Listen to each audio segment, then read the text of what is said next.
And that intro music brings us into session number 22 of our ad hoc fill-in Shadowrun game, where our usual Friday night game got cancelled due to low numbers. And tonight we have a new player, so we'll welcome Chris to tonight's ad hoc game and see how many he decides he wants to jump in on in the future. Hi. So, describe your character. My character is Josh.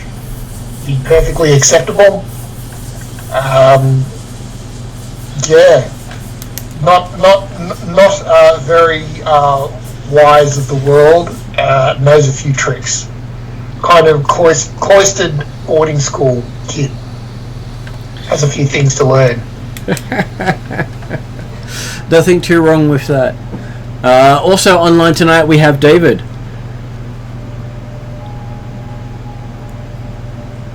Assuming he can find his mute. Really struggling to grab that. I am David. I play Georgie, who is also relatively cloistered, considering he is 6 months old. He is an escape medical experiment and a clone, and an ice cream aficionado. Also an absolute man of a man with a massive hammer.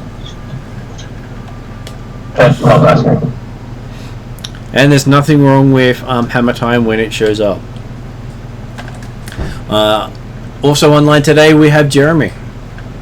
Yes, good evening all. I'm playing Desmond Deadshot, the urban elf that's wise beyond his years, having grown up on the streets of Seattle and actually grown up, survived.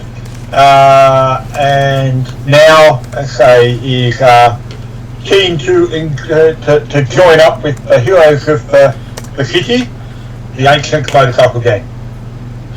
Yep, and having recently found out he has a father, an older sister, a younger sister, and a cousin, but he still doesn't know their names. Hey, I've heard you about them. What was that, David? Such an ancient queen.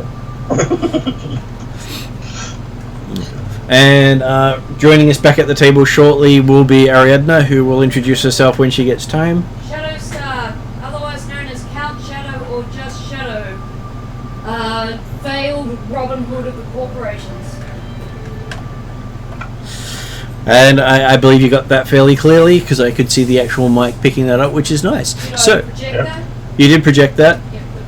Last session had, and I can actually refer to my notes for last session now that I've actually got them up there. You guys had, as mentioned about Desron, found out about the fact that lawyers were chasing him because he has an inheritance, but they haven't delivered it yet because they're still trying to find it. Womp and Georgie went and purchased some suits. You hired a limo. You decided to crash a party because you had invites. Oh, that's what happened to the limo. The body crashed on their limo. Is that right? No, we only hired the limo. Yeah, but the body that fell, to put it in context, I was just listening to this game from last time to catch myself up.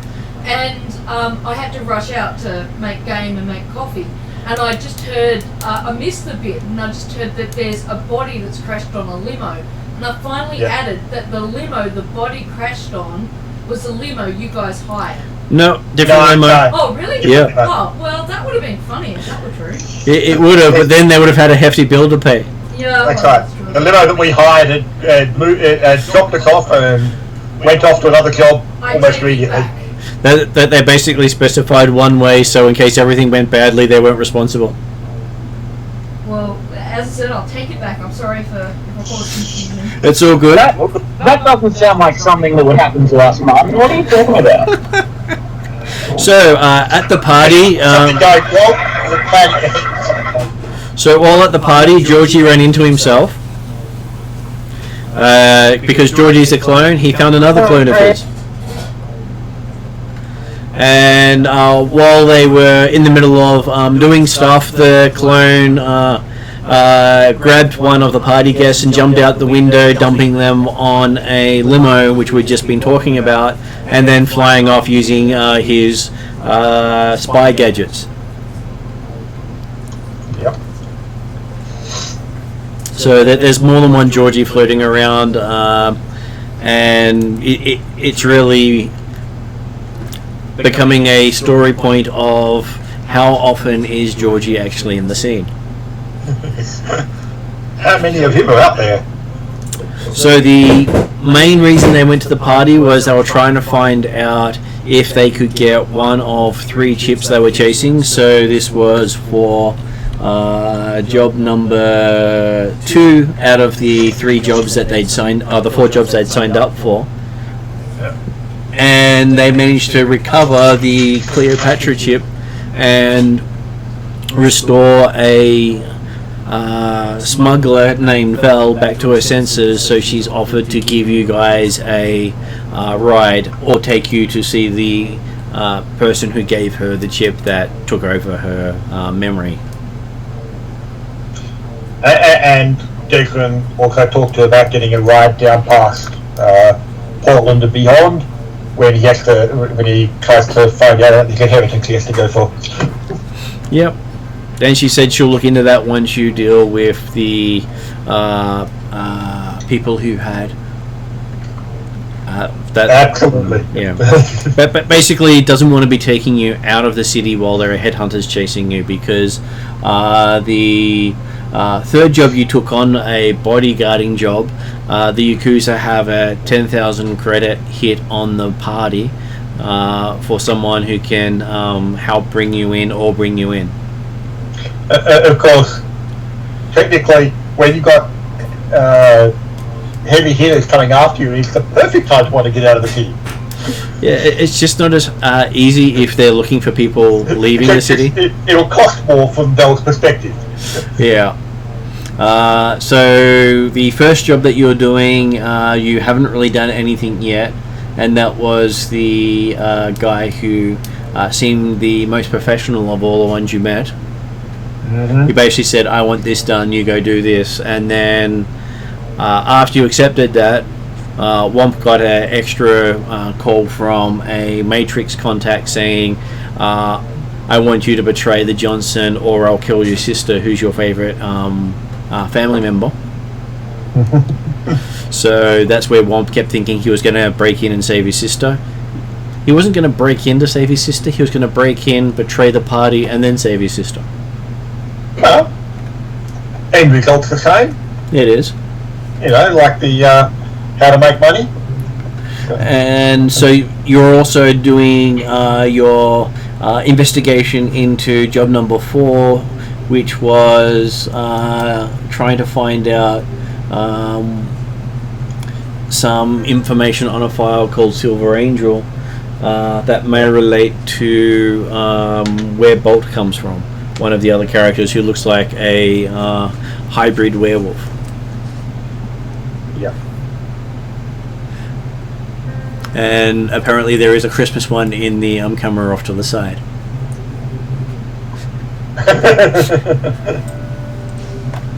I didn't get this today. It wasn't meant to be for a child, but I ended up keeping it for myself. I will buy another one. Well, it's a Christmas raptor. Of course you got to keep it.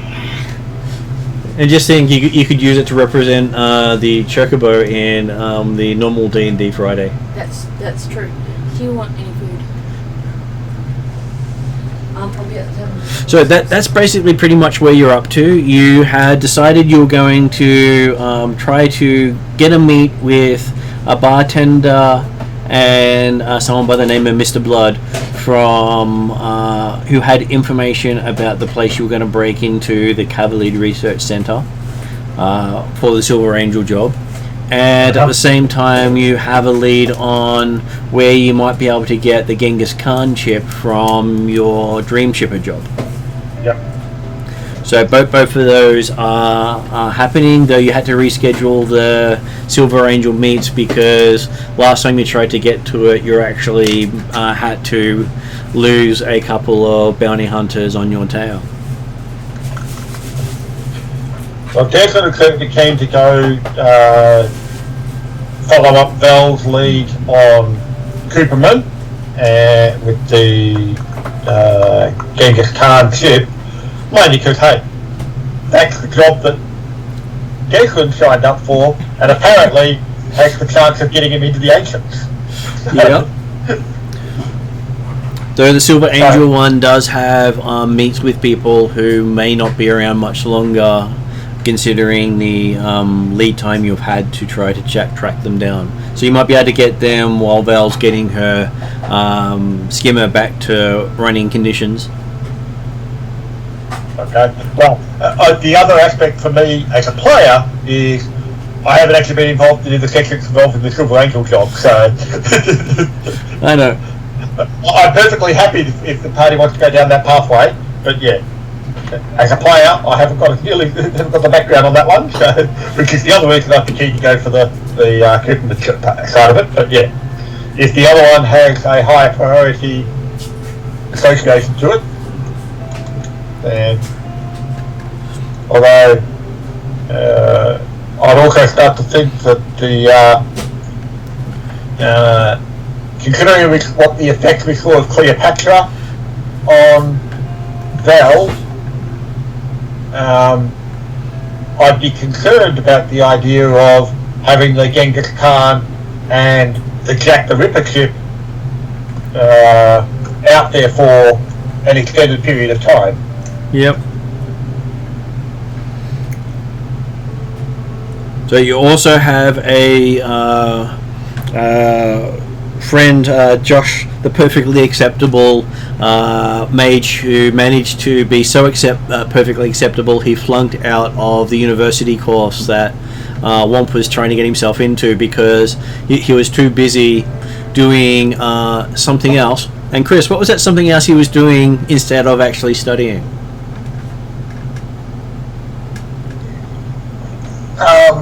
Taking selfies in his cool trench coat.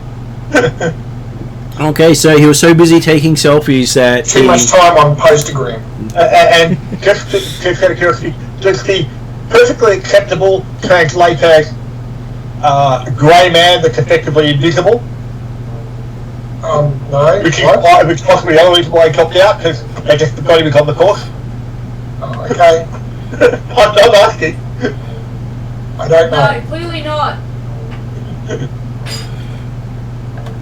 Well, to put it this way, he was the one person that the course coordinator knew exactly where he was at every minute of the day because he wasn't studying and posting.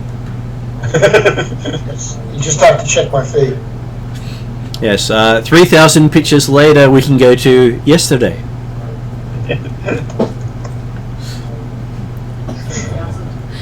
It's a good number.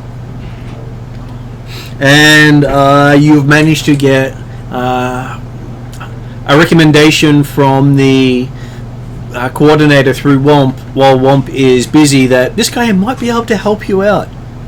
Yep. He doesn't know who you are, he doesn't care. Okay. That's not good. He basically says he says to you guys that he's so busy taking selfies of himself he might not even notice what you look like.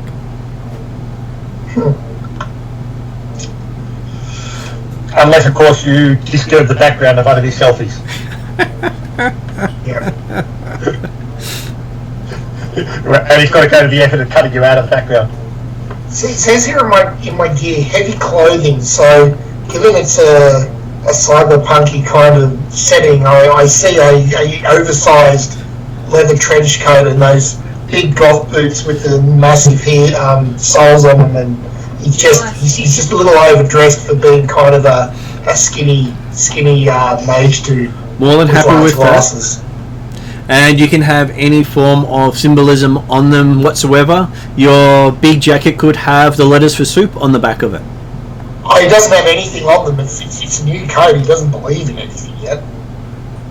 You mean he didn't That's go? just so goth. He's just trying. He's trying out. He's trying to make a start. You know, he's just gotten out of boarding school. So getting out of boarding school, the first job someone recommended you for finds you waiting in the hallway of a mega superstar, the equivalent of I don't know. You'd probably go with Say Lady Gaga, but that's very dated. So. Lady Gaga, Taylor Swift. Even better than Madonna. I was going to come out with Madonna. Yeah. So think rising star that's only been in the charts for the last 4 years, but everyone's been talking about her. But Madonna would be appropriate because he's always struck her pose. And so she's the Chrome songstress that grew up in Seattle, as far as everyone knows, and made her name as she hit the career circuit. And the people who are hiring you are apparently working out of her apartment. Okay. Wow, famous. So no intimidation thing whatsoever as you then walk up and meet Georgie, who's the person checking you out. Hi. You in. I've got no money. I reckon we should sort something out.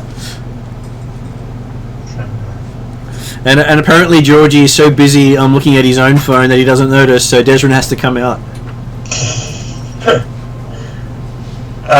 So his guy's been recommended by Wong, was it? Yep. Not SoCal, in the sense that the nerds have stuck together? No, SoCal didn't know who he was because he's not a selfie-gram person. How much warning did Wong give us to say he was coming? Womp gave you a couple of hours because he had to head off and deal with something. Can we ask SoCal to do a quick search as on this guy to see if we know anything about it beforehand? Okay, so over those hours, SoCal says he could make a 3D replicate model of that person to use in any sort of online program you'd like. And how much depth would it have behind the characterization? Look at it this way, he would be NPC number 1. Right. Any indication as to what he can do? He's very good at selling other people's brands and not getting paid for it. Right. So far, he hasn't got any sponsorships, as far as I can tell, though he's trying. That's all right. Just have to correct him.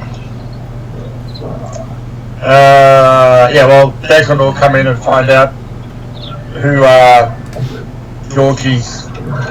Make Georgie know that this guy's expected. What now? We just had an associate of Womp show up and say he's looking for some looking for some money, and he's happy to support us in our current roles. Good, he's looking for some money. But he wants to give us money. I think this guy needs to go to business school. Apparently, he's been trying to go to school and not done so well. Ah.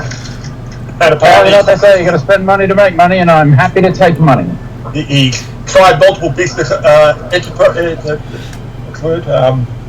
ventures, but not necessarily come out quite the way they wanted to.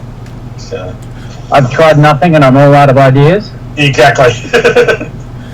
Though apparently his family went in big with Bitcoin just as it went bust. Or, as Mike would call it, Kitcoin. Yes.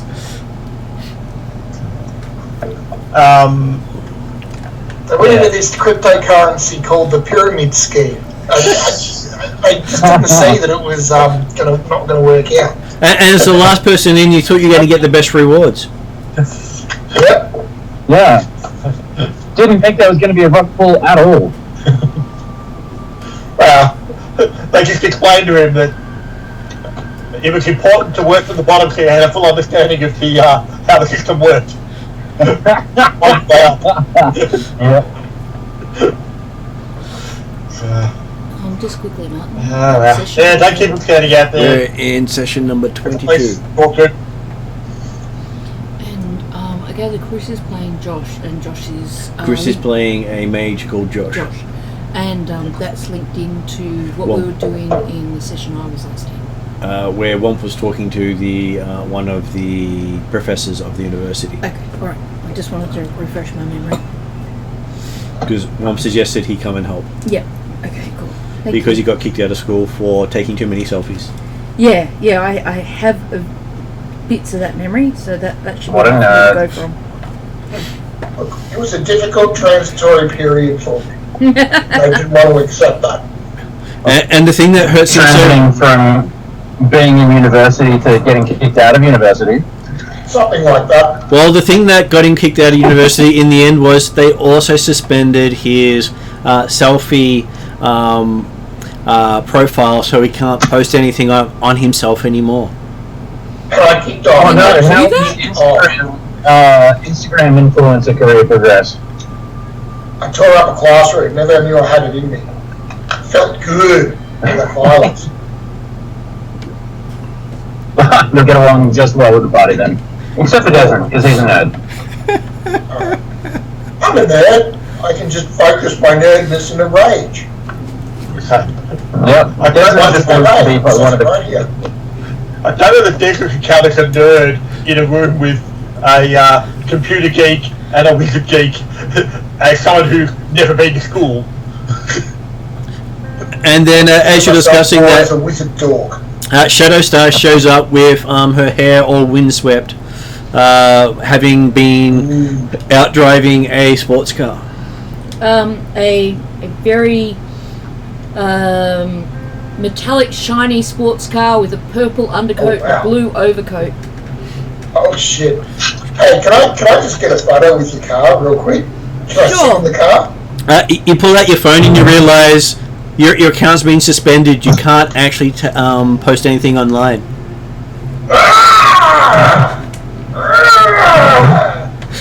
You desperately need a job to pay off the debt so you can actually get your your block lifted again. My car, by the way, can fit a troll. We have to go drive Is it Georgie there about. at that point? Georgie is there at that point. Yeah. Hey, it sounds like you're not doing all right. Are you okay? Do you need a doctor? I know these fellas. If you're sick or you're hurt, they'll take you in. They'll look after you. They're really, really good people. All the ice cream you can eat too.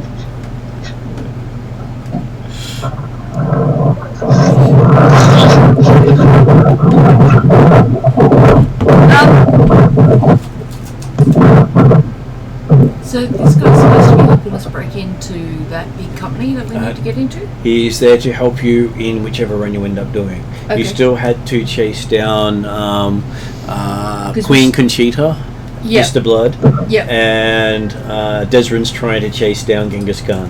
Okay. Well, since we've got Womp's friend on hand, do you want to look at chasing down Josh, I have a name. Genghis Khan? Josh. Well, certainly. Yeah, right. No one cares about your name, but you are useful. So keep being useful, and you can keep your name. But preferably, don't go on Nerds Raid because you can't post on your Ginsterham bloody thing, whatever that is. So having arrived, I nod to Desra and I'm like, are we Genghis Khan-ing it today, or? Well, you realise you've got a meet set up with Conchita to get the info you're looking for, and you needed some backup. Scratch that. I ask if you guys are good to help me chase up a lead I've got for the that really big contract, the $500,000 one, that $50,000 one that has the $35,000 and the $15,000 bonuses on it. The Silver Angel File contract. Yep, I'm sure Josh's ears would perk up at the fact that he may walk out with close to 100k if he can help. Well, maybe it depends whether because he wouldn't have got the initial payment, he might get all the bonus payments. And I add to the guys that I've got a lead. Her name's Queen Conchita, but I need some help chasing her up. Yeah. Can we say, from what I've seen, what we've known, the lead that we've got towards Genghis is just where they where they split up Right. from the thing, so I guess it can hold off for a bit. Do you have the... Yeah, so I haven't actually had any connection with this. Meetup. The meetup should be in about 2 hours. Okay. So your Genghis Khan thing could wait a couple of hours? And Val comes through in a short message to Desrin saying she believes that they're going to be at the warehouse at midnight. What time is it now? It would be about 10 a.m. Okay, yeah, so my meet's at noon, so we could possibly hit the Queen and then move on to Genghis? What was that, David? Can you say that again, David?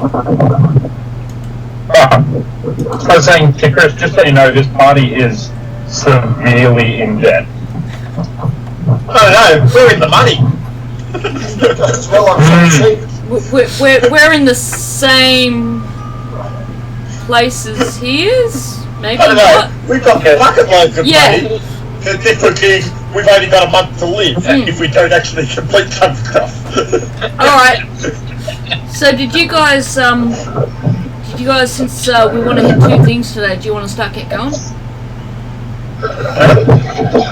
Yeah, so where's this meet happening with, what was it, Queen Conchita? Queen Conchita. Yep. So she's a barmaid and dancer at the Cutting Edge. I presume we're meeting her not at the Cutting Edge though, or? You were heading to the Cutting Edge. Okay, so we are heading to the Cutting Edge. So yeah, we're heading to the Cutting Edge where she works. I was thinking, hang on, Cutting Edge, is that the same place? No, we were at the Banshee before. So I'll fill you guys in on the way. Queen Conchita used to date a hacker, a well-known hacker that just passed away, but I can't find the hacker's name. I've made really horrible notes because my hands are... Jack? He's pretty well known. Neon Fever. Neon Fever. So she used to date him, and he had a system map of Cavallard's research centre, and more importantly, the information we need to get through Mitsuhama Tech's Compu-Optics biotech research system in order to access a Silver Angel file. So she's basically got the map that will get us in. So I've done a bit of research, and I think if we offer her the right money and give lots of platitudes to her dear departed and how wonderful he was, to get her on side, we should be able to get that system map off her, and then that'll give us one of the major keys to pulling off this job. Sounds good. Is SoCal coming to this meet? He asked if you need him. Well, by the sound of it, if nothing else, he'll be able to verify this map. Yeah. Hey, I don't know you guys, but I wouldn't necessarily know what a matrix map looks like from a bar of soap. So. And just for player background, Jeremy, in the game that you weren't in, I actually used SoCal to do the research on this, and SoCal was the one who referred me to Queen Conchita. Yeah, no, I'm perfectly happy with that, but it was just the idea of A, whether or not the intent was for SoCal to come with us, and B, whether or not SoCal was willing to actually step outside into the real world. He says, well, he gives you an upgraded comm link and says if you plug whatever data she puts into that, he will be able to remotely connect. You guys have a target on you. He doesn't really want to travel with you. We have a target on us? Yeah, the Yakuza is still trying to hit for you after the job you did with Max Foley. What was that job? Helping Maria Mercurial. Oh, okay. All right. After Thank you. Mercurial, we're still working in her apartment. Apologies. Declan's going to check with Coco. I said, well, hey, I don't know. I've got these flashy new eyes. Can you see out of them? So sure, just give me a sec. I'll just hack into them. He does so after digging out stuff. He says, "Did you happen to see any numbers before you right now? Can you read them out?" 7, 6, 2, 4, 7 times A. Yes, yep. It says it's connecting. Yep. I can see out of them now for you. Okay. Well, that'll make it easier for you to keep track of what's going on then, I guess. Yeah, thanks for giving me the override code. Like I say, I'm sure there'll be absolutely no consequences for that later on. Well, let's face it. If cyberware can be overridden, I kind of prefer to be overridden by someone at least we know where to find and hunt down.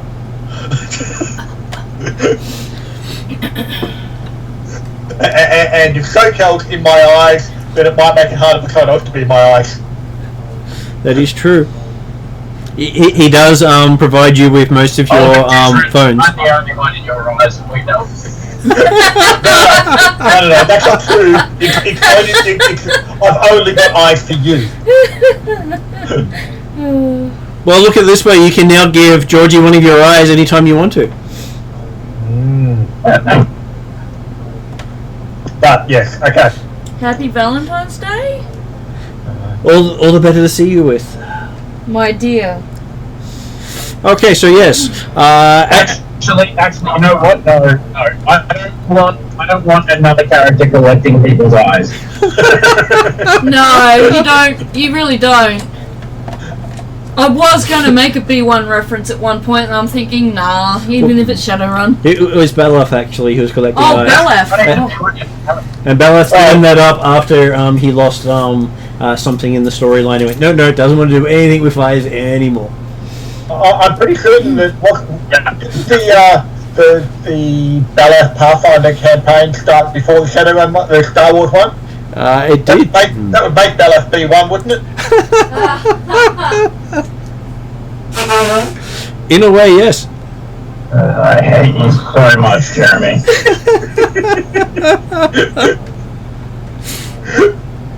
But you can still refer to him as B2 as well. So yes, as you get down to look at Shadowstar's car, you see that it's a 4-seater sports car, whereas Shadowstar only remembers that having 2 seats. Okay. Did something happen that I didn't know about? Yes. Okay. How will I find out about this? You see it's got 4 seats instead of 2. Okay. Does anybody here know what happened with my car? No. Okay. So I have no idea. You're just telling them how it can fit a troll, and... Okay. Does it still fit a troll? Doesn't look like it. Really? Yeah. But what about... Isn't Georgie a troll? No, Georgie's a human. Georgie's a human? Okay. Who are the trolls? Maybe And Flogger. Womp and it's Flogger, someone okay. else's car with the same paint job. Okay. Just Does this car operate for me? Yep. Please don't be offended. You're talking to someone with severe memory difficulties. Okay. And to be fair, Georgie does have the strength of a troll. Yeah. And he loves ice cream like the trolls do. So there's a lot of different characters that like all the same things that are different races. It's very easy for me to get confused. So everyone who likes ice cream is a troll, but No, like ice cream? but there are 2 other trolls in the party. And I have attended like 4 out of 22 games. So, you know. So you're racist against trolls. I see how it is. Well, she is playing an elf after all. It's in character. I'm just gonna stop battling here. I don't suppose there's a love note from whoever changed my car. No. My car just changed itself, maybe? You have no idea. Is there any way I can figure that out? I at least got... Just Let it go someone else's car. Not right now. Okay, alright. Look. The point is, you've got room for the 2 passengers that you currently need. Yeah. Because they're going to take his bike. Okay. So I will... Assuming that you want to take your car as opposed to taking the van. Um... I'm happy you take the bike, you take your car, that's fine. Well, yeah, there's no reason why not to take the car. Considering that the door opens and Georgie goes and sits in the passenger side. Yeah. He gets shotgun seat.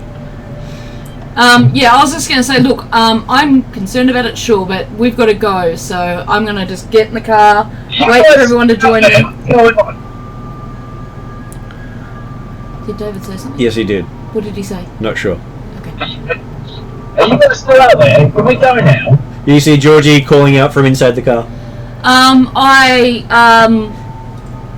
sit out, like, I just look over the door, spot Josh, and wave him over and tell him, come on, get in. Yeah. Hey, stop fucking around with my phone and I get in. As you take he has been standing outside the car taking selfies of with the car as the background. he keeps looking at his phone. The phone keeps saying, the phone says, unable to take another photo, memory full, can't upload. God, whose phone does that remind me of? Georgie eyes off the phone and considers doing what he's done to all of the other phones. What a way to make Josh cry on his first day. Shadow's making sure that her phone's out of sight. She's got to drive anyway. Do I know the way to the cutting edge? Well, you could ask the car. Does the car know the way to the cutting edge? It comes up with a GPS and starts taking off. Okay, cool. Is the It's got an car auto driving drive. itself? It can. Does it prefer to drive itself? You don't know. You've never tried. Can any I other way. communicate with the car? You can. Hi, car. It comes up with greetings. Do you have Would a you name? like to stop for a coffee? Not right now. We're kind of on a schedule, pretty tight schedule. Do you have a name you prefer to be called by? If you say Kit, that works for me. Just Kit is acceptable. Okay, all right. That works out well. Greetings, Kit. How are you doing? My name's Shadow. When you just drive in this car for the last couple of hours and wait back to Look, me and the car are just getting to know each other, and since the car's driving us, I get to have this conversation without worrying too much about the road. Yeah, but I'm saying, you came in with windswept hair because you've been out in your sports car, haven't you? Yeah, but is it open topped or closed topped? It can be both. It can be both. Let's just say it's got a cover on it, and right now the cover's up. So In this economy? does Desmond know where the cutting edge is? Give me a intelligence check. I'd be Intellect hoping, check. I'm hoping Desmond would just follow me, but yeah. What is your character's intellect? What about streetwise? Streetwise would also work. Okay, yeah. So in that case, it's 2 nice with 1 upgrade. What's about to happen is Desmond is going to go well ahead of us and do some kind of pseudo-cool mono as he goes past us because he thinks he's cool on his bike. Yeah, that's fine. I'm good with that. Okay, so He's a cool guy. Oh, that's him. Desrin does this rev as he's going through, and as he goes through, you see his helmet clip the top of the door. The top of which door? Of the door opening up of the apartment for where the car is parked. for getting out for where we're going. Does he fall off? No, but channeling Drax from Guardians of the Galaxy. Georgie just laughs his ass off uncontrollably for the next 5 minutes. I have to say that's a perfect response. well, he got as a result of he's rolled 2 successes and a disadvantage. So the disadvantage was his helmet's now got a big scratch along the top of it as he goes out. He took no damage, but he scratched his helmet. So you The question I really had is, mate, that's the kind of thing you should be filming, not selfies. And what does Jeremy say? But the question I really had was, does he know where the cutting edge is? He does, and he was heading off towards it, showing everyone the way. Yep, that's right. So he got the impression from the way that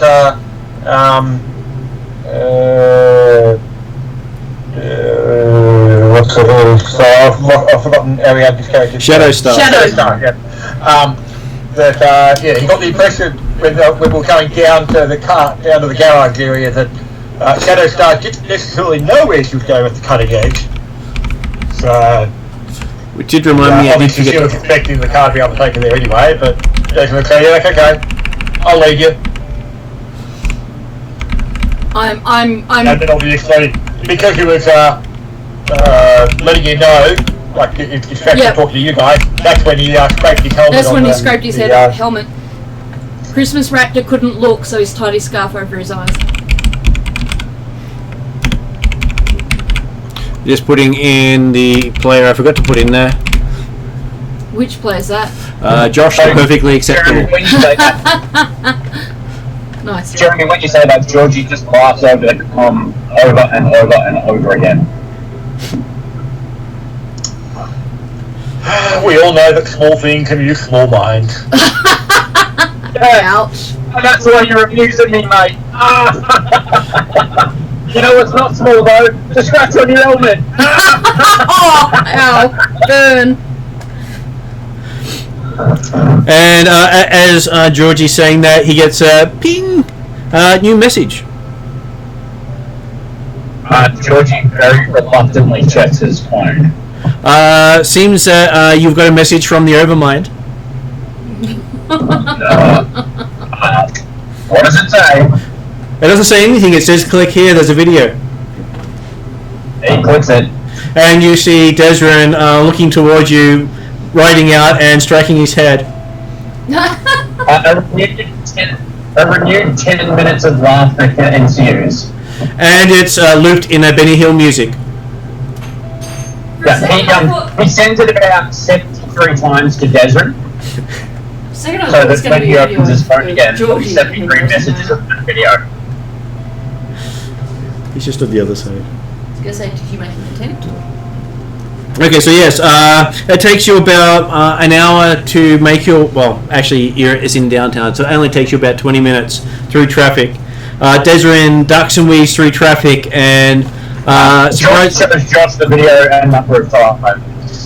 And surprisingly enough, Shadowstar keeps up.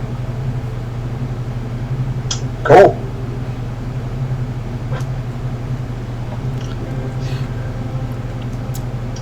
So you're used to driving off the grid, and the other car seems to be keeping up with you, even though it's sounded as if it was on the grid. So Josh is the perfectly acceptable? Yes, that's Chris's character. I'm just putting names down for the journal.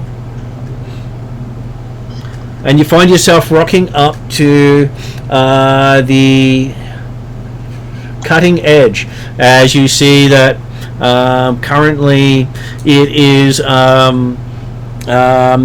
got many girls and guys and things performing on stage, and drinks are currently at happy hour, as they have what they call the ice cream surprise. I know somebody who'll be happy.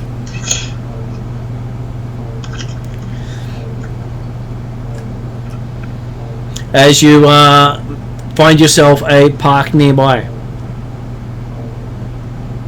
Yep.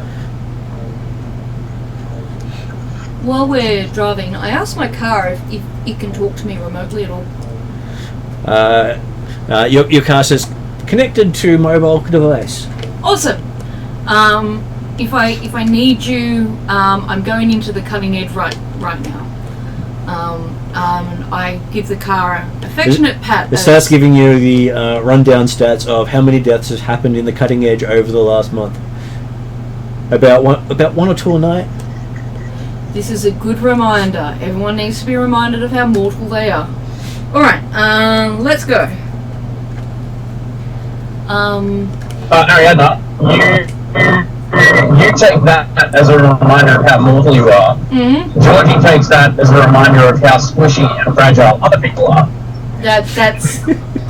That's just as practical as actually it's probably even more practical. Important life lessons. Expected. As you step inside the doors, you see something on stage. The best response is something, because there's lots of fur underneath the clothes they're taking off, which, with the amount of fur they have, they may as well have, left the clothes on. It didn't really reveal anything. By removing clothes. It's equivalent of a Wookiee doing a strip. Yep. Georgie being 6 months old just does a head tilt.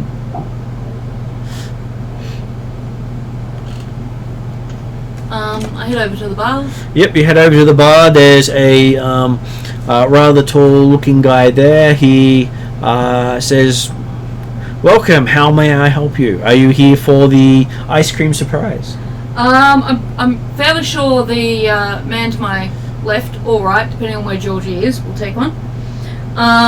But for the moment, I was wondering if I could talk to Queen Conchita, please. Well, I can direct you to Winslow. He's in charge of keeping the girls safe. Mm-hmm. See that big troll over there with the Hello Kitty tattoo over his bicep? Cool. That is perfect. I recommend not asking him derogatory about the tattoo, as he's very close to it and has caused more than half the deaths this bar has had. What could you possibly say that's derogatory about Hello Kitty? Some people point and laugh. She is a fierce mainstay female representative that is a fantastic role model for children everywhere about how the capitalist can take over the socialist and make money out of them. I head over to our troll, Winslow. Winslow, Hang on. Yep. We can actually get a Hello Kitty tattoo. I don't know. I want a Hello Kitty tattoo. We can ask Winslow where he got his from. And then we'll go to Jeremy. What were you asking, Jeremy? I was going to say, so Desmond will have gone in and deliberately aiming to not be going in with the others coming out of the car. Yep. And basically will take up a spot off to the side in the corner somewhere or something type stuff, so he can actually be watching what's going on in that sort of sense. And as a separate question, does Winslow with his Hello Kitty, is that actually a tattoo or is that on a cyberarm? It's a Hello Kitty cyberarm certainly has history. Well, if you watch the session you missed, the Hello Kitty cyberarm featured in that session. Aha! As it was installed on a young orc called Jimmy out of the Redmond. Okay, so it's moved on now. No, James. the actual cyberarm. Yeah. No, he was asking about the previous story. Oh, the cyber arm, not yes. the Hello Kitty. So Yep. the tattoo is on his arm itself, and it is multicolored, and it does shimmer and move. Nice. As you would in a society that has the ability to do so. And so basically Desmond will take up the position off to the side, so he can watch what's happening, and also so that then SoCal can watch what's happening and see if he can pick out anyone that importance or things like that. So. Yep. Just out of oh man. Take a breath, think. I hate my memory. I also wanted to find out what the bartender's name was, Okay. and to just slip him a tip of nominal value, like nothing insulting, but nothing over the moon. Okay, the bartender didn't give you his name, and he doesn't have his name sharing over the standard AR. I give him a tip anyway. He thanks you and slays you a rather crappy drink. I pass that to Josh. I figure he's so poor he can't afford a drink, and a crappy drink is better than no drink whatsoever. Hopefully it's not too crappy. He can choose to drink it or not. Does Josh accept the crappy drink from a nightclub known for its occasional murders?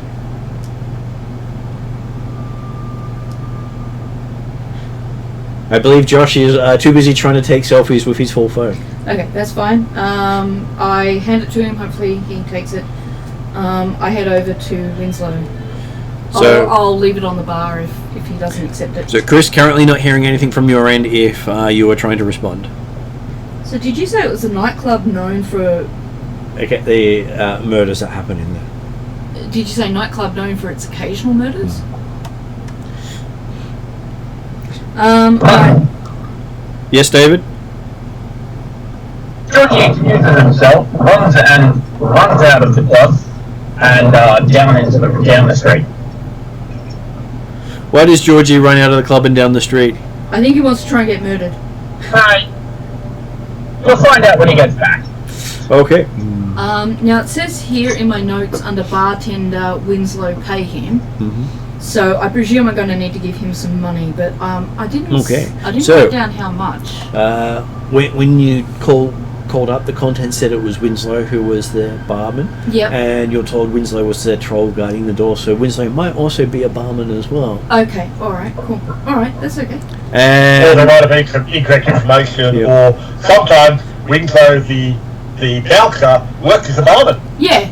I was just because it put pay him next to it. I would have thought I would have asked how much at the time, and I was going to write it down, but my hands went numb. I was good. just checking to see if Martin had anything in his notes of how much I was supposed to pay Winslow when I do finally meet up with him. okay, they said about 2,500 credits. Because I've got numbers here for how much to pay other people. I just didn't have how much to pay him. Cool. All right. Okay, so he says, "Are you looking for work?" I'm actually looking for Queen Conchita, and I'm told that for a reasonable sum, you might be able to help me get in contact with her. What exactly are you looking for from Queen Conchita? Well, I actually used to know her her partner who passed away. Can you tell me the Decker's name again? Okay, just having to. Sorry, I should have written it down. My hands are working. Trying to or something, wasn't it? Neon Fever. Neon Fever. Or Frank Gazzara is his actual name. He says, yeah, he knew Frank. Frank was a good sort. Yeah, he was a pretty good Decker. I didn't know him very well, but I had some professional contact with him, and He liked messing with people who did selfies. yeah, well, you know, I suspect that we might be reliving those memories sometime soon. What was his last name? Frank Gazzara. Gazzara. Okay. Right. Johnny storms back into the club, really excited. Yep. So Georgie comes back in. What does Georgie do? He shows the barman's wife bouncer his hand. He now has a Hello Kitty tattoo on his fist. He gives you a handshake. I didn't even know you could get Hello Kitty tattoos like that. I thought it was all big tough nonsense and daggers and stuff. This is what. That's so cool. So what's the point in having skulls and crossbones when you have to look at it yourself? I know. I see that all the time. I get him in hand and stabby and smashing and stuff. But it's all boring. Now I've got Hello Kitty on my hands. I can't wait to hit someone with my hand now. It's gonna be awesome. Says, well, look at it this way. Every time I strangle someone into unconsciousness, the last thing they see is Hello Kitty. Oh, that's Is that a awesome. on his shoulder? Bicep. Oh, bicep. Oh, yeah. I'm so excited. Yeah, if you do the chokehold. Yep. Yeah. So he does the chokehold on a regular basis, and they get to see Hello Kitty as they pass out. Shadowstar gives one of her rare one That's a eyebrow good way to raised. go. I find that impressive looks. So I wanted to pay my respects to the Queen, and so I was just hoping to. Well, she's currently not performing due to grief and loss still. Yep. But if you'd like to donate towards the Queen Conchita Fund, she's sure that she could find some of Frank's old gear to give to a worthy cause. I'd be more than happy to do that. Do I arrange that with you then? He's more than happy to do so. Okay. I don't want to lowball him, so I'm going to go with. I'm going to start with 3 because it's a bit above the recommendation, but it's not like so far above. So 3 grand.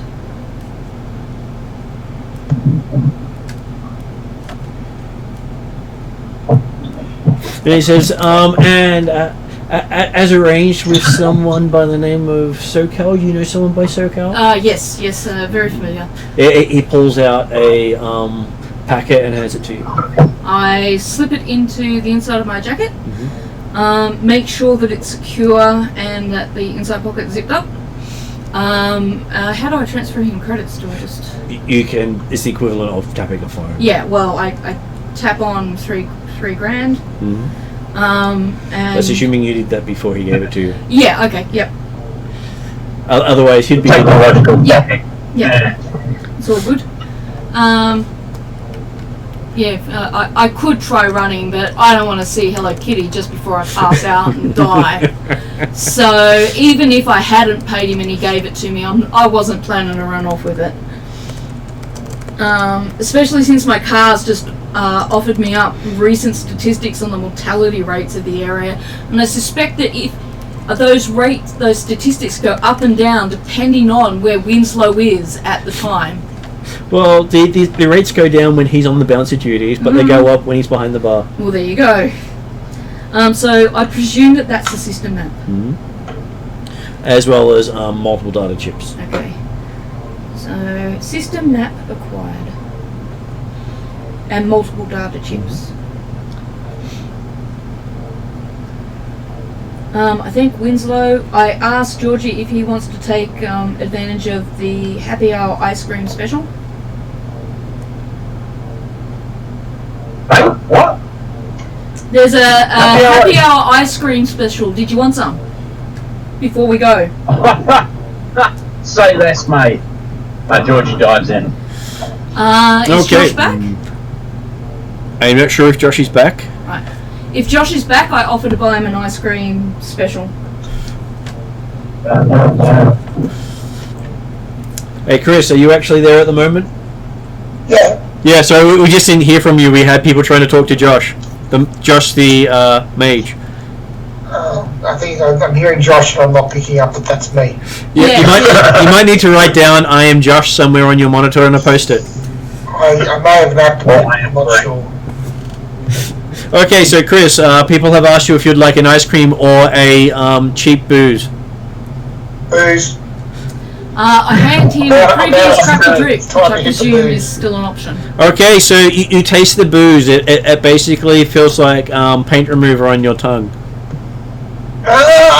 Give me more. I can't stop now. I'm gonna push through. I take pity and I'll give enough credits to pay for another drink, but that's it. I'm not going to be his. I'm not going to put some ice cream in this. Water it down. I'll buy him an ice cream. Oh no, he doesn't want the ice cream. Georgie's been told that the ice cream special is 50 credits. I bought Georgie the first one. And it's a backroom thing.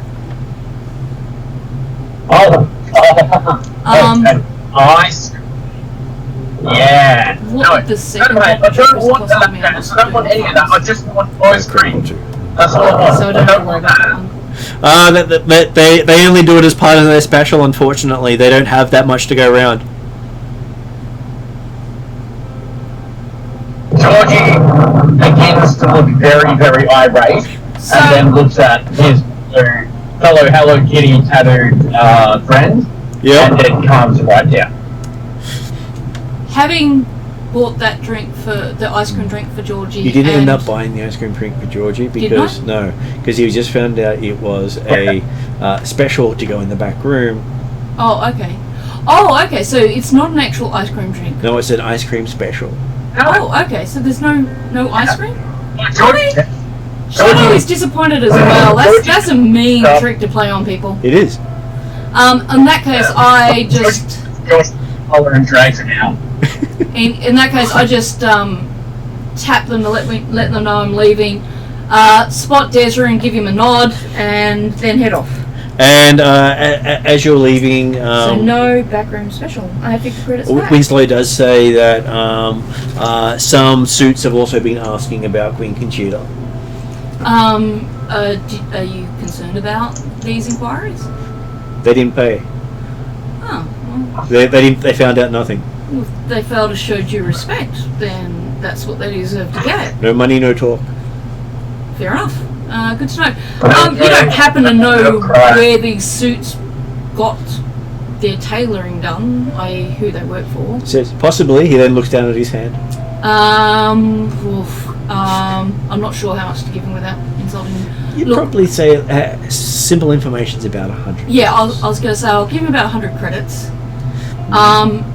And if the information's good, I'll give him another 100. Okay, he says that they all had Fuchi as their tailoring. Which, from our character's perspective, that's one of the major corporations that runs the world. So, yeah, just as a backlog, this job that we're doing is... what are you giving that? I'm going to have to Mitsuhama Computer Tech are like the really big one, and then Fuchi's the other one. So we've got some really serious competition, which is why it's very important for us to try and get this one done more AS than P. And P, sorry. Georgie says, that's really important information, I'm sure. I don't care though. This dumb idiot needs to get drunk because apparently he's never drunk before. Georgie grabs Josh/Chris by the collar and drags him out of the pub to the nearest bar. When Martin gets back, I'm going to make a play to persuade you to do otherwise, because we've got a job to do, and getting drunk later is something that I prefer to do. This job needs our attention. You can probably just interact with me directly if you'd like. Okay. You can talk to Hey, Georgie. We really need to do this job. Yeah. We really need to stay focused on it. Look. You promised me ice cream, and I've got any ice cream. Well, how about we look in the car and see where the nearest ice cream place is, and the car can take us to an ice cream place instead of a bar, and then you can have ice cream on the way to the next place. Yeah, but the young tits never had a drink before. Yeah, but do you care about him having a drink, or do you care about getting ice cream? I mean, I kind of care about both, to be honest, because I want to see what he's like when he's tanked. You can see what it's like when he's tanked after the job. Georgie, 6 months ago you'd never had a drink either. Yeah, and now I have. He'll survive another day. First one too, let me tell you that much. The question is if he'll survive another day before getting drunk, will you survive several more hours before you get ice cream? Or you can get ice cream now. Yeah, that's one point. You're not really selling this to me very well. I don't know. Ice cream now seems like a pretty good damn deal to me. Well, I can't disagree with that, but I asked the car where the nearest ice cream parlour is. The ice cream. It gives you about 15 different places that sell ice cream, starting from 5 credits to 1,000. Give me just not 5 credits, but like around 100 credits. And Georgie has his Brotherhood app ping on his phone, telling him that the nearest Brotherhood is currently serving ice cream. Well, there you go. Let's go there, have something to eat, and plan our next move. Shadowstar, Let's go to the Brotherhood. you know Queen Conchita? No. Sorry? Not at all. Do I know Queen Conchita? There's a No. dark in Shadowstar if you know the Queen Conchita. No, I don't know her personally. But what I want to do is I want to get these guys in the car instead of in a bar and have them have some ice cream while you and I sit down and check out the system that we've got with SoCal, make sure it's all above board before we go too far, and then we can plan out our next move. How does that sound? Well, that's all fine. That doesn't sound very good, because I would suggest that you actually get the bloke who knows computers to look at your system. That's who SoCal is.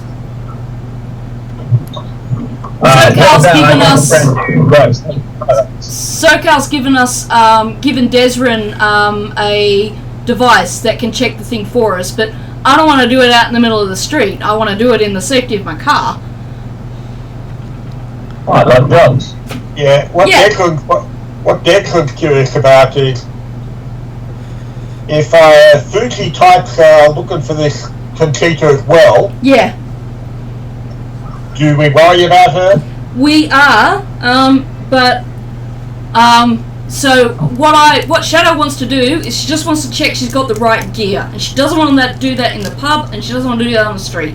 So she kind of wants to get into a place of safety where people can't quite see what she's doing, get Desrin to confirm they've got the right gear, and then they can figure out if they want to go track down Queen Conchita and take care of her, or whether or not we want to go and, because you've got the Genghis Khan thing later on today, so it's more just checking out what else needs to be done. But if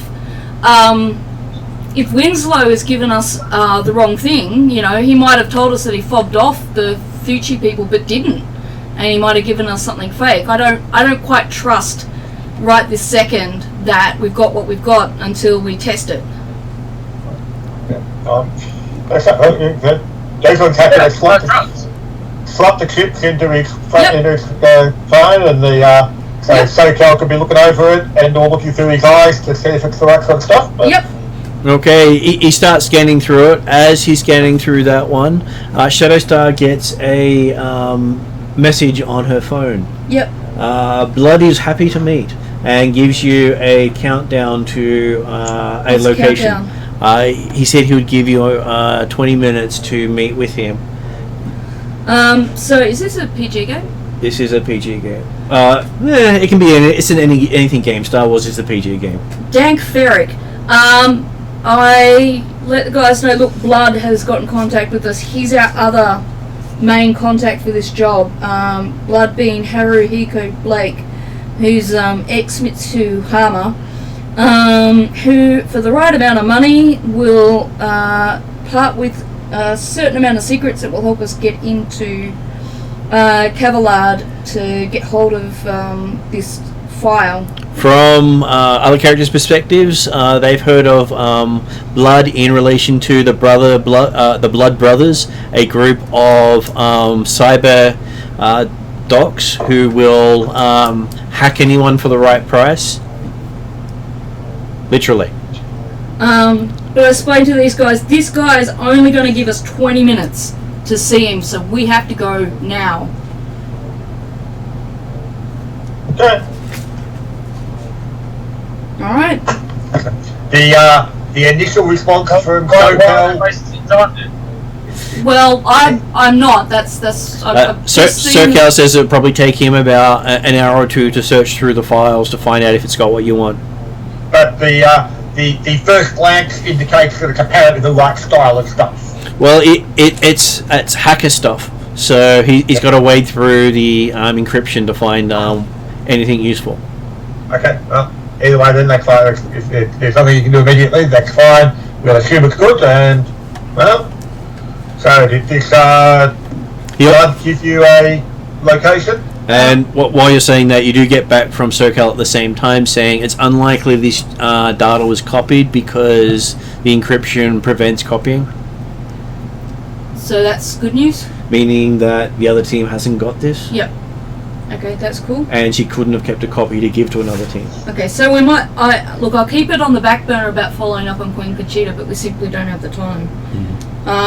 I also let the boys know that this guy is really seriously anti-corporate, stick it to the corpse type.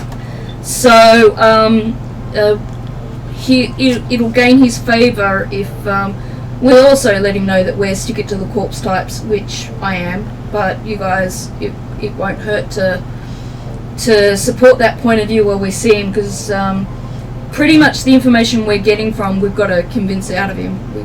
We've just got money, really, and we don't have Money talk. Yeah, money does talk, but we've got no way of kind of... It's not as safe, for lack of a better word, as, like, say, Queen Conchita, where we can have SoCal check it. You know, the information he gives us, we've got to hope that it's right. Okay, as you get in your car and give it the address, Yep. it says ETA 35 minutes. Yep. And your countdown has 19 on the clock. Is there a faster way? The car asks, "Are you authorizing for breaking?" Have you forwarded the details to Desmond? Yeah, I've passed the details on to you. Georgie reaches over and presses the authorized button. Okay. Did it also have the timeline, the time countdown on Desmond? I'll pass on to you the timer as well if I can't pass on the countdown to you. Well, Desmond will be flashing past the car then and Yep. say, let's get it. In terms of authorization, I tell the car, push it as much as you can, where you can. Okay, as you do that, you see that Georgie has reached over and pushed authorized for you. That's fine. And the car just takes off. I'm hoping the car also heard my instructions, and because there's ways to speed which are still fast but won't kill us. So. Nope, send it.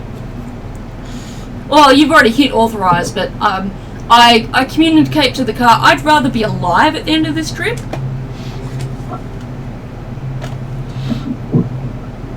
Okay, so Georgie immediately begins yelling in fear. That's fine. Yes.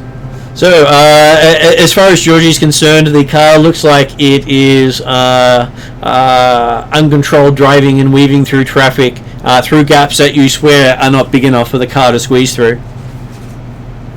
What the bloody hell, this thing's gonna kill us! This is fucking ridiculous! It's nothing like that. There's plenty of room for the motorcycle. Well, at least almost room for the motorcycle.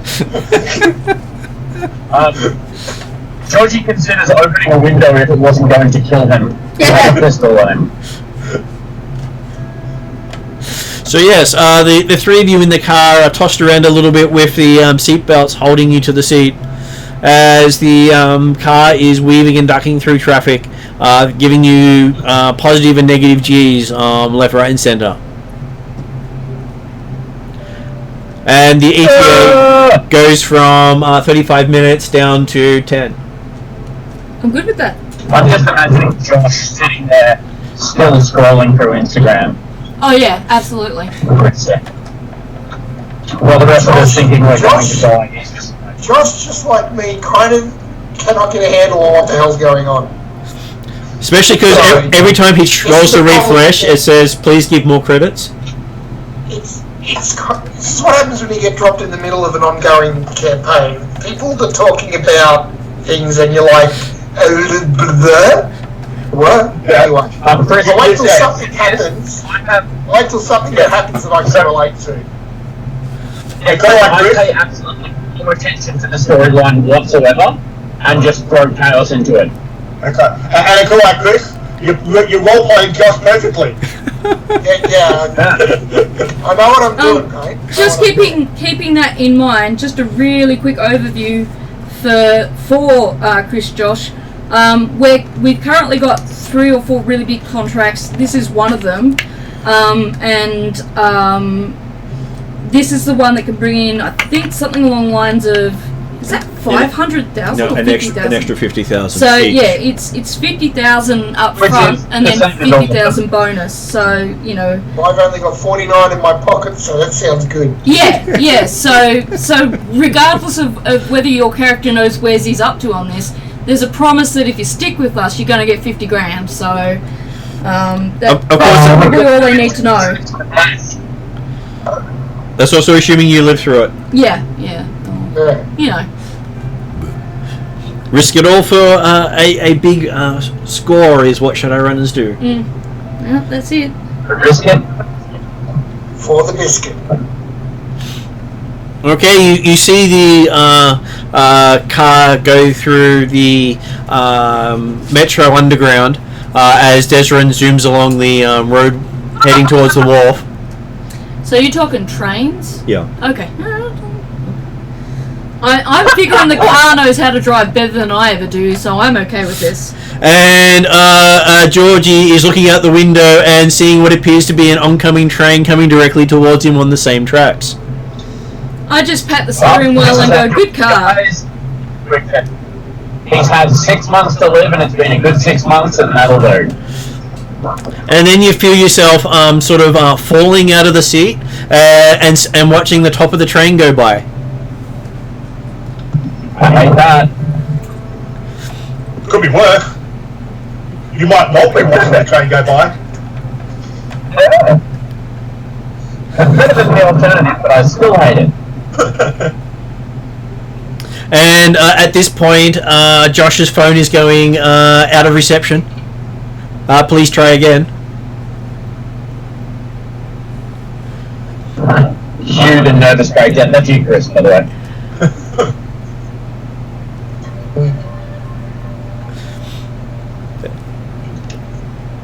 And a few minutes later, you pop out of a subway near the wharf as you see Desrin in the rear view slowly catching up. What the bloody... Oh, it's Desrin! Anybody got anything to throw at him? Well, you see beside you, Chris, Josh is holding a phone. No, he would start to attach that. I don't want to see him going nerd rage. So as you contemplate not throwing the phone, the car comes to does a handbrake slide stop into a car park outside of a old abandoned building on the edge of the wharf. You see it, and then Georgie gets out just as the car stops. And you see a sign saying "Server shipping."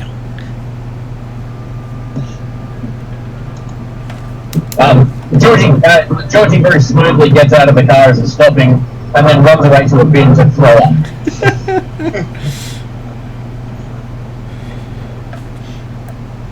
And you throw up just as Desrin pulls up beside you. Well, I'm sorry to throw up what you buy. He'll aim to pull up a little bit away so he can, again, provide overwatch and cover. And not have someone throw up on his bike at the same time. Well, coincidentally, but that wasn't the thought process at the time.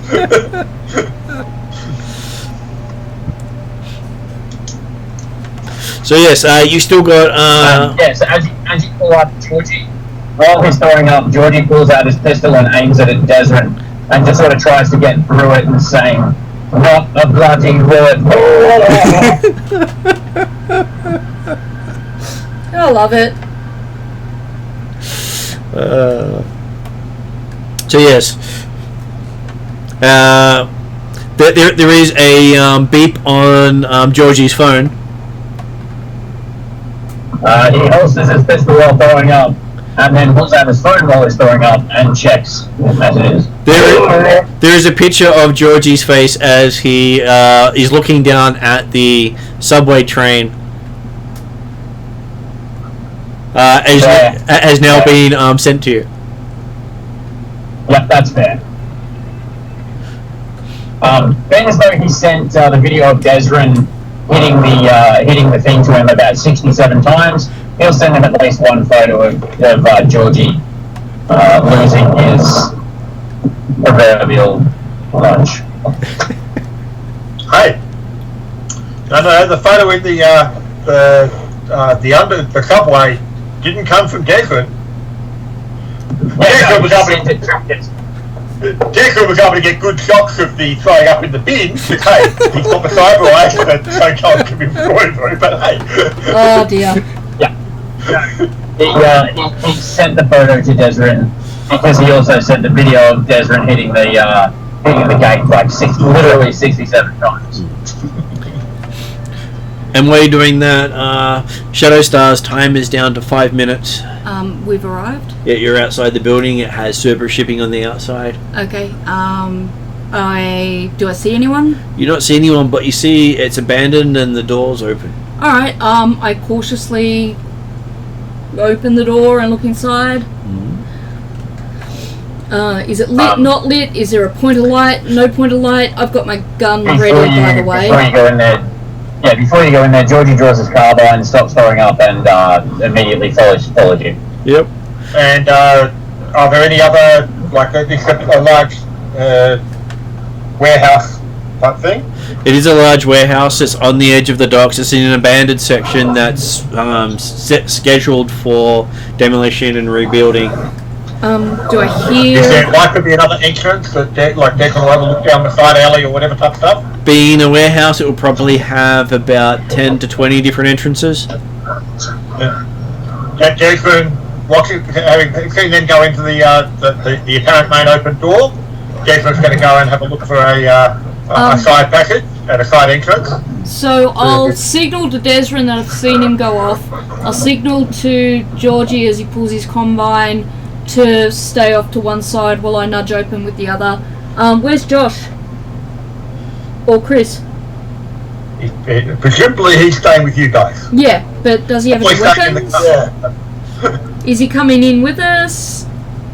Yeah. Yep, you coming with us? Tag along. You got weapon ready? I get out my wand. It's kind of small. Okay, that's fine. Well, it's not the size that matters. Yep, that's it. Size matters Yeah, not. I've got some bad news for you. Yeah, look, Georgie very briefly raises an eyebrow at the sight of a wand, shrugs, and then keeps going. So I kind of like push the door just a little bit, just seeing as much as I can without opening the door. You can see one big light in the distance shining. Yep. All the other lights are dimly lit. Yep. And is there anyone in that light? Not at this point. Okay. I'll signal to the other two to stay quiet and stay in the dark, and I'll head over towards the light.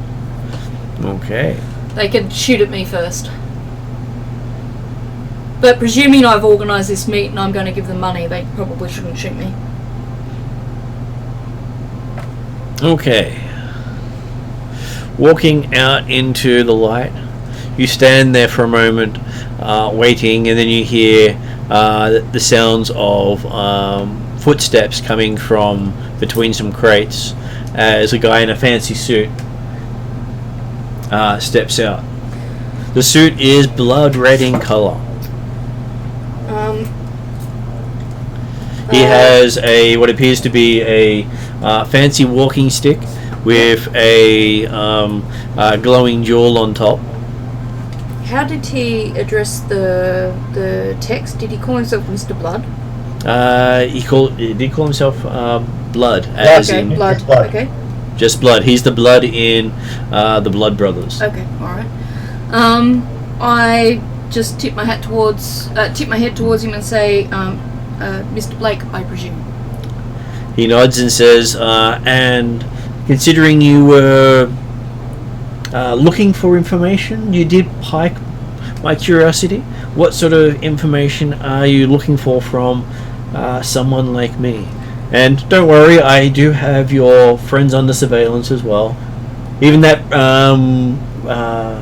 one with the scratch on his helmet. I can't blame an elf like me for wanting to take precautions. I'm not hugely known in the industry, but I'm the kind of person who has a very similar world perspective to you, in the sense that my job and the loss of my last professional job related to sticking it to the corpse. I found that they take far more than they ever give, and they says, so was it in the news? My thing, yes. Did you have the article number? Do I have the article you number? You probably would, yeah. Okay, I give him the article number. Just give me a moment, he says, as he pulls out what appears to be a phone and does a quick search, and then chuckles to himself and says, yeah, checks out. So technically, while I got caught, I did actually steal all the money, and it did end up where I wanted it to go. Just also, I'm looking at other sources of income right now, and right now, the job I'm on, I could use with some intel on good old Mitsuhama. I was wondering if you'd be willing, for the right compensation, to have a conversation with me, particularly about Cavalage Research Centre and accessing their systems. He says, well, considering you also let this ticket to the man, He's willing to do so, Okay, cool. though only if you meet his price. What's the price? His price is you or your crew will have to do one favor for him in the future of his choice. I will do a favour for you of your choice. My crew, I won't commit to things without... Talk to them now. I want to assure, though, that if I talk to my crew now that we have complete privacy, they should be able to make this decision without being overheard. I'm sure you can step out the front and make that call. Okay, so just give me a few minutes. They'll give you a few minutes. Don't worry about the privacy, mate. This creepy chick wants us to do something for him, or wants you to do something for him. I'm willing to lay my life down. You guys don't have to. Favour? Some favour in the future? What an idiot. I'll do it. What kind of value that got? What a dingus. Oh, do me a favour? You idiot. I couldn't pretend. What a moron. Shadowstar absolutely represses the urge to explain to Josh that these kind of commitments can be really costly. But right now... Just half-ass the job. If you're that worried. You know, he's actually not wrong, mate. Anyway, alright, as you dingus, you're on. Deal, mate, deal. You dingus. Desrin, I presume you're not committing to anything? Yeah, he stayed quiet. He stayed out of it. But one thing I am curious about, Martin, is like obviously Desmond was aiming to be stealthy on the way in, and does he notice any of the other backup that Blake has? What is his perception? 2 dice, I think. 1 upgraded. Hang on a moment.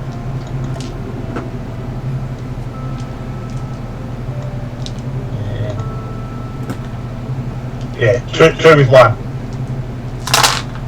Okay, so technically you got a success. There are spotters on the roofs across the street from where you pulled up, and you think there's probably a few others floating around watching the warehouse. Look, to be honest, with the amount of time that we were given... Can you spot any in the warehouse? Not in the warehouse itself. They may have drones flying above the lights. Okay. You expect they would, because they seem to have prepared for this. I'd say we're given a 20-minute deadline. They know we're not going to have a chance to surveil them back. So Before the idea, if it came to a gunfight... Yeah, you know where everyone is. Had targets. Yeah.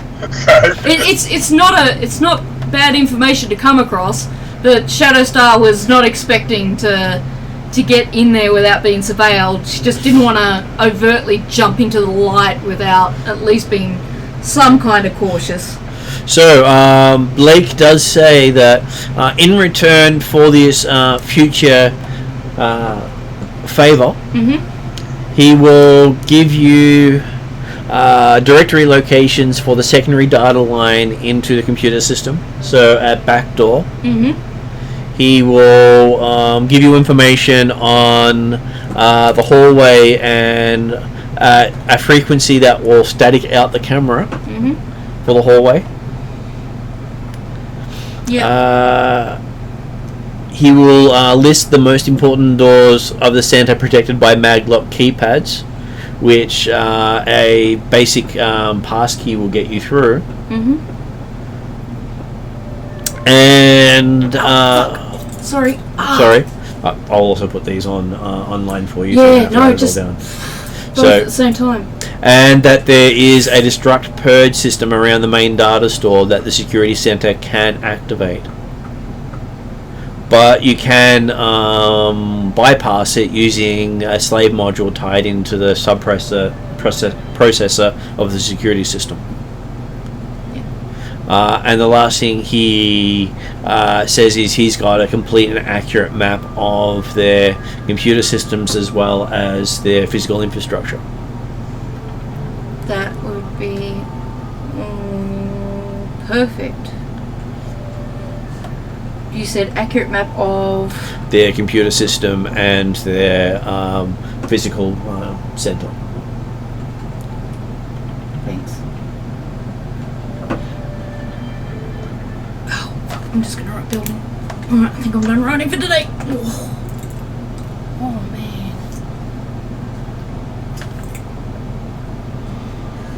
Okay, I just noted down as gave info on Cavalier. I try to be more specific because of the memory problems. Yeah, but I mean, like, I figured that, yes. When it becomes needed to use that info, Yeah. then hopefully we get a reminder of the info entailed, but... I'm actually managing to go back and watch episodes and make notes now, but it's a slow process because of obviously the problem with the hands going numb and the spasms and the electric shocks. On the bright sense, I am putting in my GM notes up there, so you can also get access to some of that stuff. Yeah, no, I saw the GM notes going up as well, so that's a nice new addition. Yeah, and that's all the details of the job. Yep. Even some stuff that you didn't know. I've just got to get to a point where I can have the laptop set up here for me as well, so I can. We'll get there sooner than later. Yeah. Okay, so yes, with that, he does say, good to make a deal. Yep. He has your online associate to also contact you via if you become unavailable. Yep, no problems. And he's I investing. presume he means SoCal. Yeah. Yep. And he's investing in the future. Yep. I'm happy to be in business with him. Thank you for his time and for the opportunity. Plus, if you happen to come across any cyberware that is, as you might say, still useful. Okay. But no longer needed by the current owner. He's more than happy to give you a finder's fee on barely used cyberware. I'll keep that in mind. How barely used? Doesn't matter. He just leaves it at that. Okay, fair enough. No holes. Yeah, fair enough. Oh, okay. Here I see. Or at least give holes stylish ones. Well, not holes in the cyberware. Yeah, no. He doesn't pay for damaged goods. Yeah. So, he doesn't mind holes in the packaging, just not in the cyberware. Yeah. Actually, that's a really good way to put it. That is a very good way of doing it. And he does give you a contact, so you can contact Mr. Blood to offload some cyber. Sorry, I'm going to blame my ADHD for doing Or this. more importantly, from Dex's perspective, possibly upload some. Just being very careful of your camera, which I'm pretty sure I didn't touch. Still working. Aren't they? The question is he going to fit? As long as you provide enough Perfect. cyberware to make it worth his while, he's happy to waive the install fee. He says for Desrin's purposes. Yep. Even though Desrin didn't say anything. It's just like Desrin's not involved at this moment. It's more the mental note of another possible option. There are many ways to go to chop shops. But admittedly, the idea that it's for that any such things might be for a future favour might be too expensive. But he does say that this information is not exclusive. It has also been purchased by Fucci. Yep. So you probably have only a couple of weeks before the information will become worthless. I don't suppose you have any information that Fucci wouldn't have if I were to... Well, they don't know you have it. That's true. But I presume that's all the information he's got. Is the stuff he's already sold. That's what he's passed on to you. And he's passed it on to you for a favour instead of the exorbitant fee he obviously charged the corp. Yeah, no, that's okay. I'm all good with that. I do appreciate that. Alright, thank you. Here's to... he taps the staff twice and then disappears. For the second time this evening, Shadowstar raises one eyebrow and is impressed. Not that she does that very often. Alright guys, let's get back to the car. Get you some ice cream. Are we closer to an ice cream parlour? You return to the car, and sitting on the seat is a tub of ice cream. Just one, really? The car doesn't know better, and that Georgie needs his own tub. There are 3 spoons. I give the tub to what do you Georgie. mean Georgie needs his own tub? Yeah, good plan. I give the tub to Georgie and ask the car to take us to somewhere to get food for Josh. 'Cause I pretty Georgie much throws 2 spoons out the window and just starts going in. What? You need a hand to hold the tub. If the car could take us to somewhere to eat, that would be cool. Okay. Takes off down the street and stops a few blocks down at appears to be a street vendor. Awesome. It is Taco Surprise. Do you want to try a taco, Josh? I said, Chris. Do I want to what? Taco. Georgie took the whole ice cream tub, so no one was getting any of that. So I'm offering you a taco surprise instead. Okay, I'll have a taco. Yep. The surprise will be, I'm pretty sure, what sort of meat is in the taco, if any. Okay. As long as it's not a male, I'm happy. The surprise will be how quickly it comes back up again. Yeah, that could too be added to it. Or the velocity in which it escapes you. Sure, I'll join a role-playing game. I'll never make jokes about diarrhea and throwing up. Almost every game.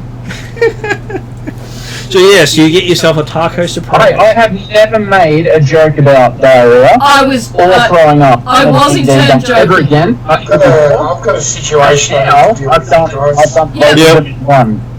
All good, Chris. Join it back up when you can. Okay, so yes, you see that Josh happily munches away on his taco while trying to take selfies of him eating it. Oh, okay. Does his phone work at all? No, but he's so used to it working that he just does the action. Okay. I kind of feel a bit sorry for him. So now that we've got food, if we can, I gather the boys in the car and we should head back to base for now. So it's hitting on about 1 p.m. Okay, yep, alright. You're able to head back and get some rest, maybe dig out a few extra gear if you want to pad up your mage before heading out to take on Genghis Khan. Yeah, I think that might be a good idea. I also wouldn't mind having a word to Sokol about how he's going with the info on Queen that came from Winslow and Queen Conchita. And see if there's can you give me any information about interest in Queen Conchita by other parties and whether or not he can get a feel from people online about if her life is actually in danger from like Fuchi. Fuchi don't really advertise online, things like that.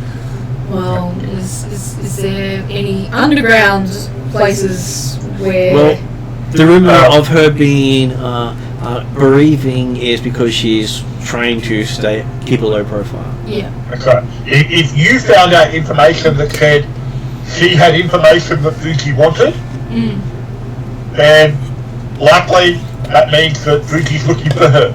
Yeah. Whether that means that they will be polite about or she'll be any survive or profit from such an encounter. Yeah, no, I got that. What I was asking was whether or not there was any rumours running around, like on social media and things like that, that they had access to that said that there was a, interest in harming her, basically.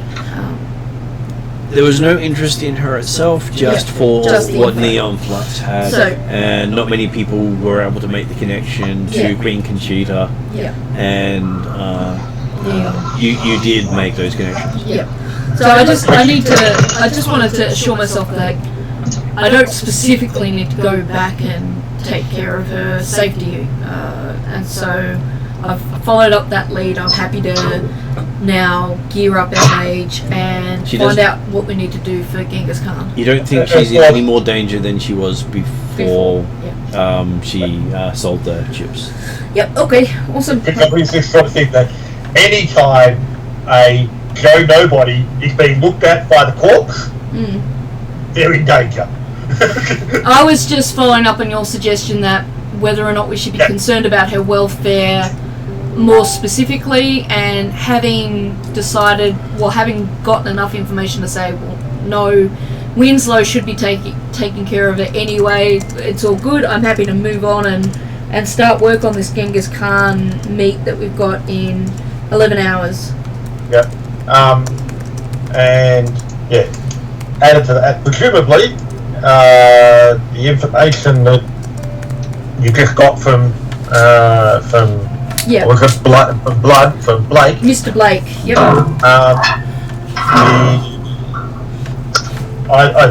Give that to SoCal and he'll probably cross-reference it with whatever that Conchita had.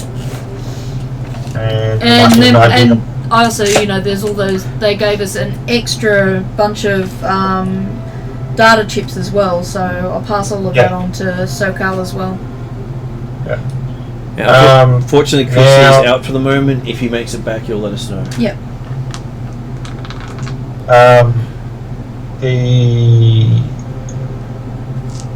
What was the information we had about Genghis at midnight? She has got intel that he's going to be at that warehouse at midnight. She can get you there beforehand, but there may be people guarding it. So she doesn't recommend reaching it until he's expected to be there. Okay. And where's this warehouse? Okay.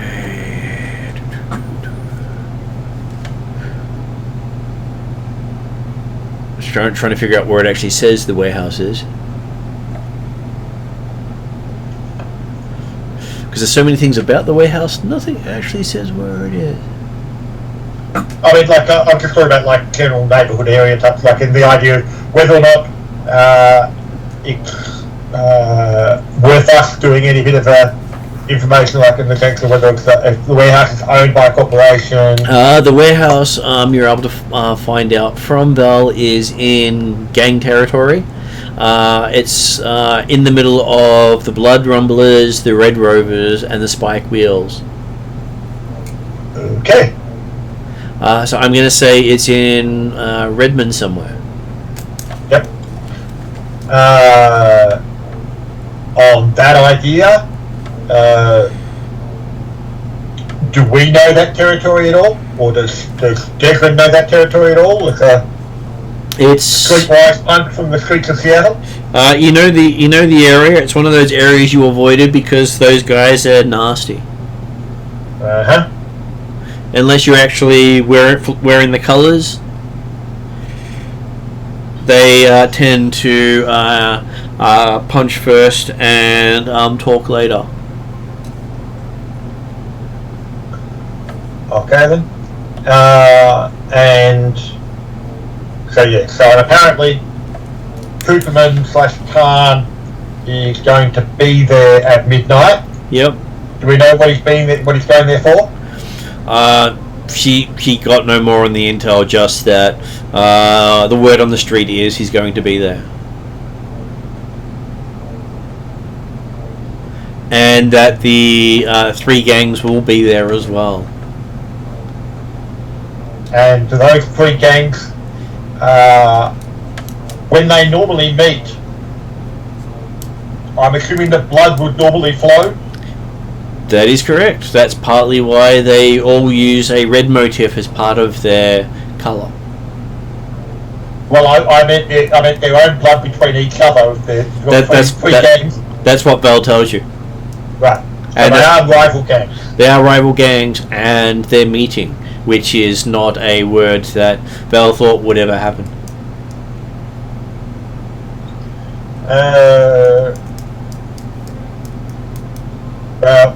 We've got a few hours before, we've got about at least 8 or so hours before we even think about trying to get there at this stage. Desmond would be keen to just basically work the streets a bit and see if you can find out more about exactly why these three gangs might be meeting. Okay, what is your character's streetwise again? 1 rank with 2 cunning. Okay, this is going to be a very easy roll for you to actually figure out. And it's a removal of a setback, I think it is. Okay, so you've got 4 successes and 1 threat. Disadvantage. So, Okay. with you hunting around trying to find out about it, you find out that apparently each gang is preparing to ride on the Barrens and take other gangs by force. But are the gangs going to be riding together into Redmond? The rumors you get, each gang thinks they're individually taking over the Barrens. Do they know that the other 2 gangs are planning the same thing? Word on the street doesn't have them discussing the other gangs, but they are recruiting. As long as you got a bike, you're in, as far as they're concerned.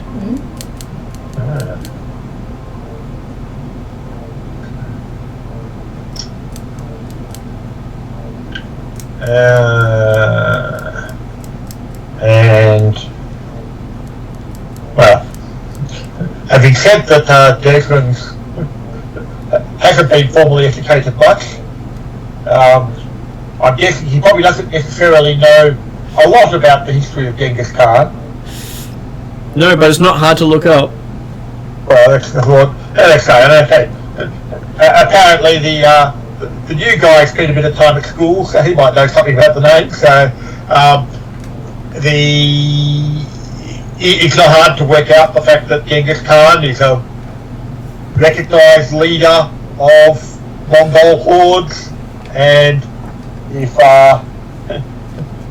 someone who thinks he's Genghis Khan is managing to talk to multiple gangs, that they're possibly not going there to automatically be the blood brothers to each other. Well, you are quite easily able to make the association that the historical Genghis Khan, with the help of your Matrix Wiki, lets you know that Genghis Khan got a lot of gangs to work together to form a big gang that took over other gangs. Yep. Because it's all in gang speak, being 2050. Yep.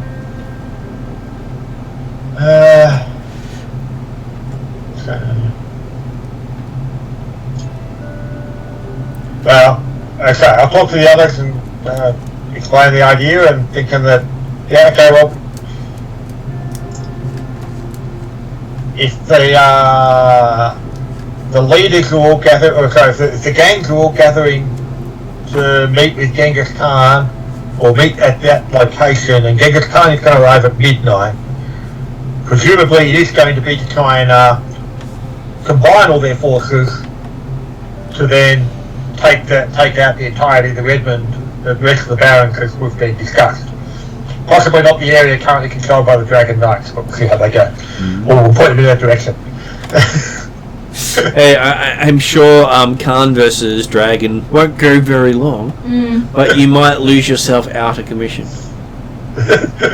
Well, no, I wasn't necessarily talking about putting Khan on that. I said, if we can direct all the gangs to the Dragon Knights, then A, it might weaken the Dragon Knights by at least a couple of people, and eliminate multiple gangs in the Redmonds, and our gang can take better precedence. That is true. Kill 2 birds with the 1 shot. Yeah. But I suspect it's going to be better to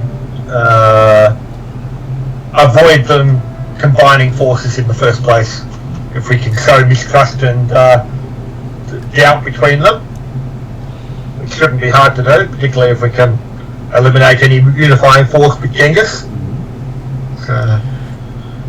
And yeah, everything we've heard about Krypton so far says that we can eliminate Genghis and recover the chip by killing Cooperman and then pulling the chip out, because he doesn't need to be saved.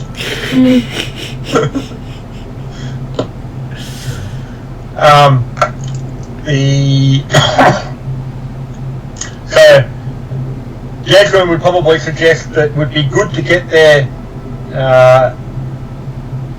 before too many of the gangs start setting up guard territory and things like that, if we could.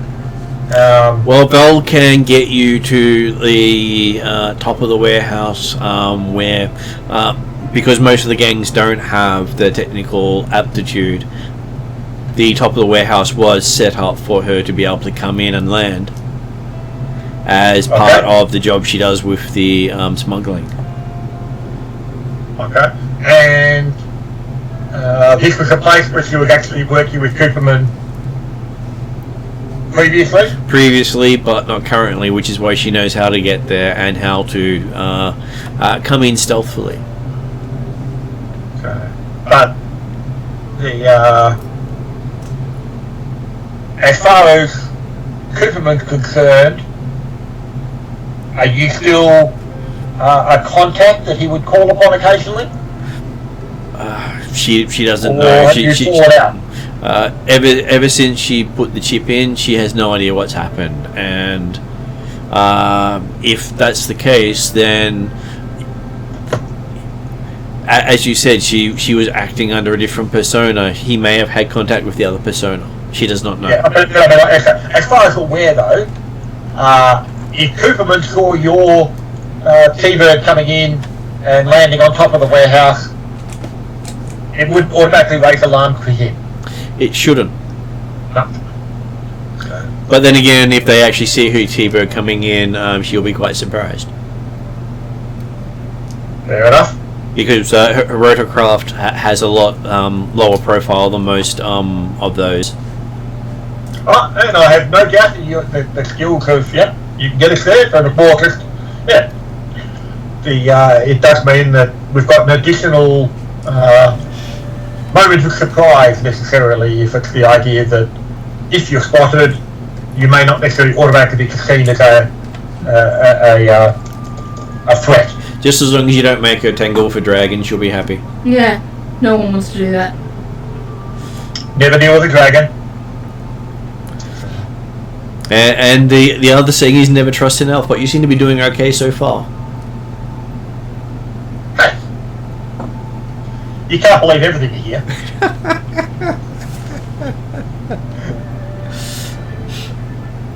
Okay, so a few hours pass as you've done your digging. Georgie gets to the bottom of his ice cream. And so Cal finishes his analysis of the data chips. He says, give him a couple of days, he might be able to come up with a good plan for you based on the layouts. Go, David. I didn't actually say anything. I just saw you unmute, so I thought I'd give you a chance to say something. Oh yeah, no, all good. I just I've completed everything, so I'm in the truck and I'm heading south again. Okay. You timed it perfectly.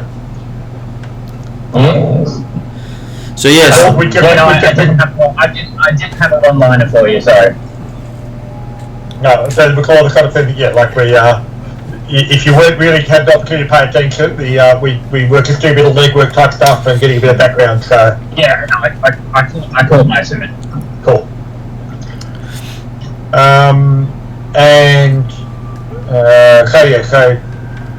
What may or may not have been obvious as part of that process is we're about to go into a warehouse, probably into the midst of what, if we're successful, will turn into at least a three-way fight between the various major gangs.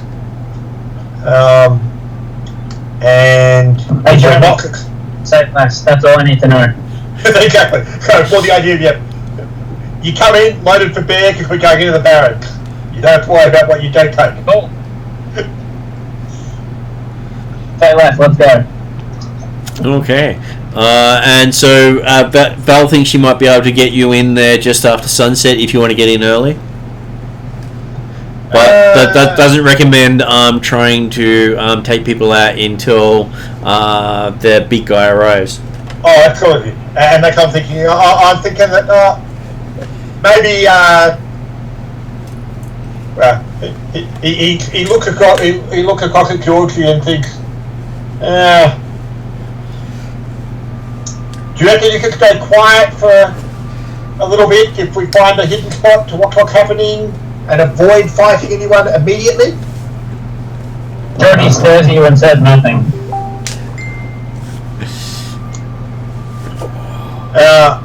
He'll take that as yes enough to say that, yeah. What about if we get in there about 10 o'clock? That way you've got the cover of darkness as well. Cover of darkness sounds good to me. And she's happy to do that. She asked if you need any heavy gear brought in.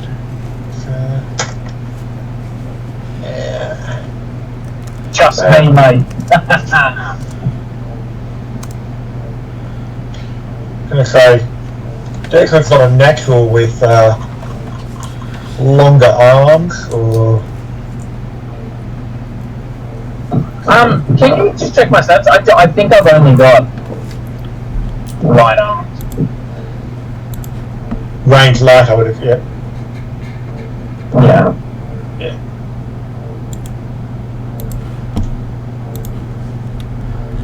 Okay, so Georgie, you have ranged heavy and ranged light, and brawl and melee.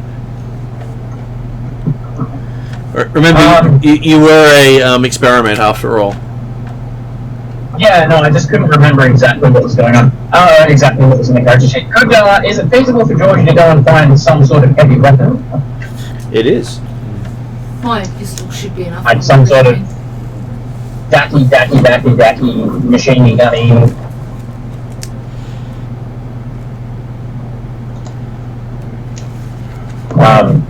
Georgie looks at Desmond having absolutely no idea where to acquire something like that. Declan's happy that we can do a bit of a quick search for some... Womp had already been in the middle of getting you some stuff.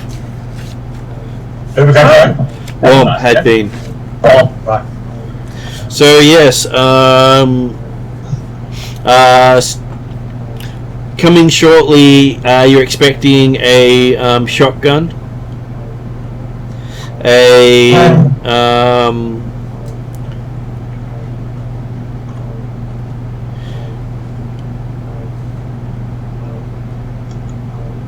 couple of grenades.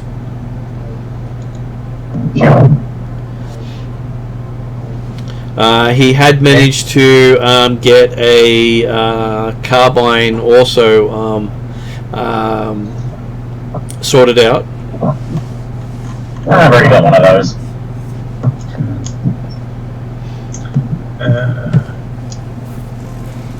Any chance for a rifle? As I'm just looking up, because I get different stats in different places. I would have had a shotgun, but I don't know if I can get one. So just give me a sec as I try to find Modern Age in the rulebook. Oh, I was looking at the Shadow of the Beanstalk weapons.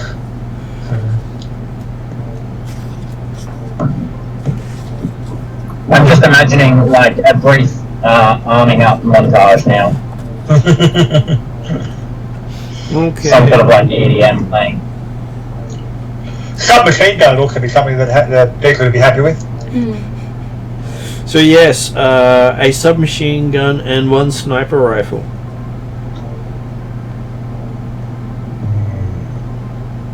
The sniper rifle, unfortunately, is currently listed as illegal and not something you can carry on the streets, and you might have to leave behind afterwards if you have to run from the location. Well, in the Barrens we're probably okay. Getting it out of the Barrens might be a challenge, or getting it into the Barrens. But you gotta get to our current location. Yeah, it's a good thing we know a smuggler. you got about 5k worth of gear. Okay.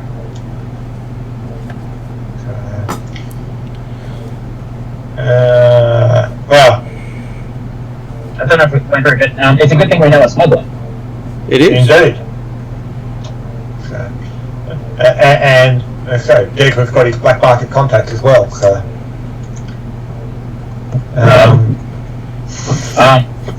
Georgie just pokes at Desmond and says, "Find me a machine gun." So beside there's what? So there's a sniper rifle, a shotgun, an assault rifle, 2 grenades, and a submachine gun.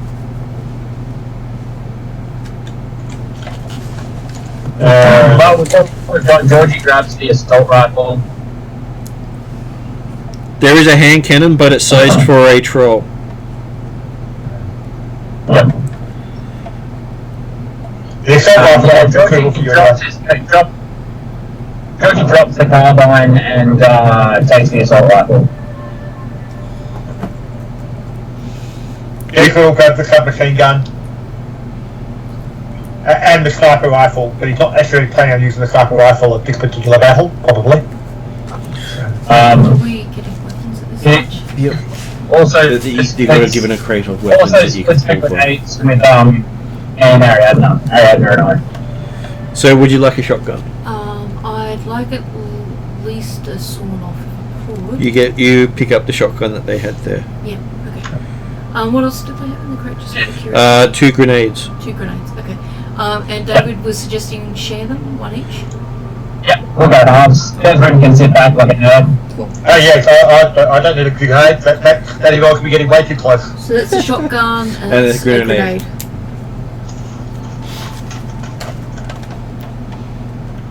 Oh, jeez, it's time for me to put some water over things. Yep, you go do that. Okay, so as you get ready to start planning things, I don't suppose, Martin, that any of the weapons actually have accessories, or like I'm assuming the ones that I can link directly into my cyber eyes, because they'd basically normally be smart at Just least. cut them, I should be. But I'm assuming they don't have any accessories on them at the moment. they don't have any accessories on them at the moment. We'll have that. Though they do have image link and ability to connect to your stuff if you turn it on. Yeah. As you'd expect a normal one to have. Yeah. Or modern weapons. Georgie airdrops that video of Desmond hitting the thing to his eyes.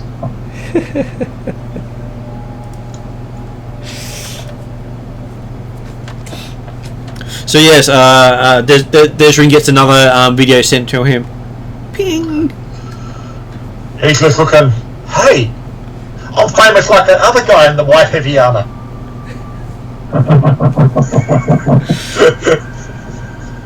Shadowrun dumbest videos. Hey look, he hit the door and kept going. We've got this fantastic video sent in by Georgie about this fella. He thinks he's cool on his bike. He gets on it, puts his helmet on, flies off, and he just gets whacked in the head. What is it? Helmet test.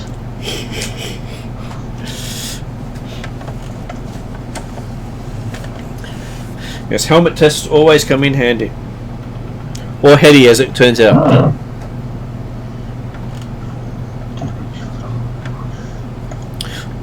And I should be able to bring up a potential map for you to have a look at. If I can find the right file again.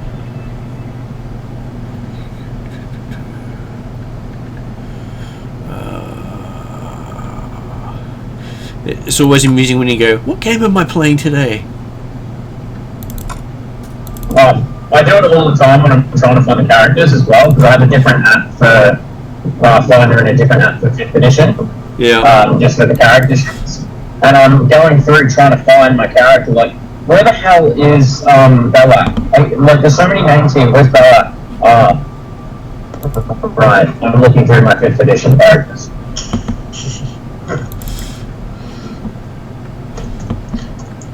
You know, Martin, I'm just looking down, entering the stacks of the submachine gun on my character sheet, and realising that, except for the auto fire capability, it's not as good as a pistol.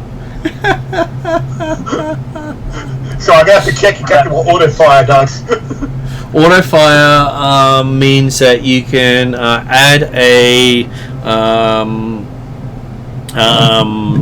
dice to the difficulty to hit, and then if you do so, if you get 2 advantages, you can make those 2 advantages be an additional hit on the target or someone nearby, as long as their defense is lower than your target's. Okay. So it's specifically like that and worded that way, so you can't shoot the easiest to hit target and then run the fire to the hardest to hit target. Yeah. So if I switch the videos around a little bit, that is Val. Okay. And roughly that was what Val was at the party. Okay, yep. And that was Pengrave, the guy who thought he was dating Cleopatra. So, and he was very impressed with you when he pulling in an 11 like that. Yeah. Okay, so you have a nice map here.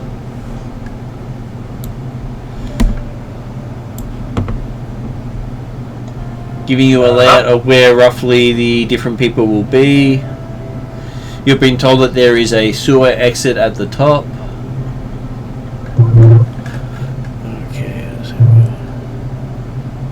Is there an entrance from the roof if she's going to land on the roof? There is. And there is. I was about to say where the came down in.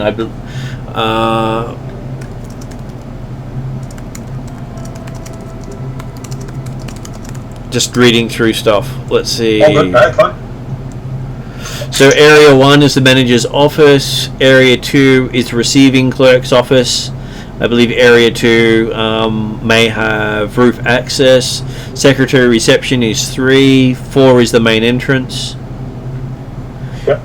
Basically, the reason 2 has it is so that they can keep it away from the warehouse, but there are catwalks over everything. Okay.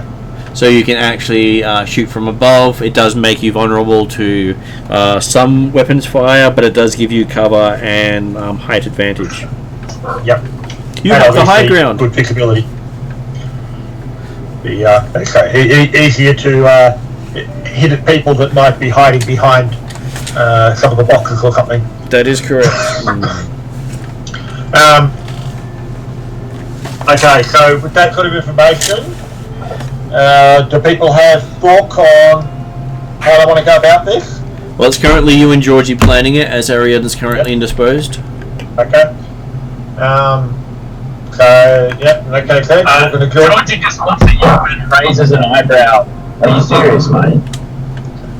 Well, I'm asking you what kind of activity you want to be involved in when it comes to when the blood starts to flow. Where do you want to be? Sounds just like the games you used to play as part of the corporation. Given the available resources that we have here, it only makes sense for me to be kicking in the doors with Ariadne's character's name. I also can't remember it. Shadowstar.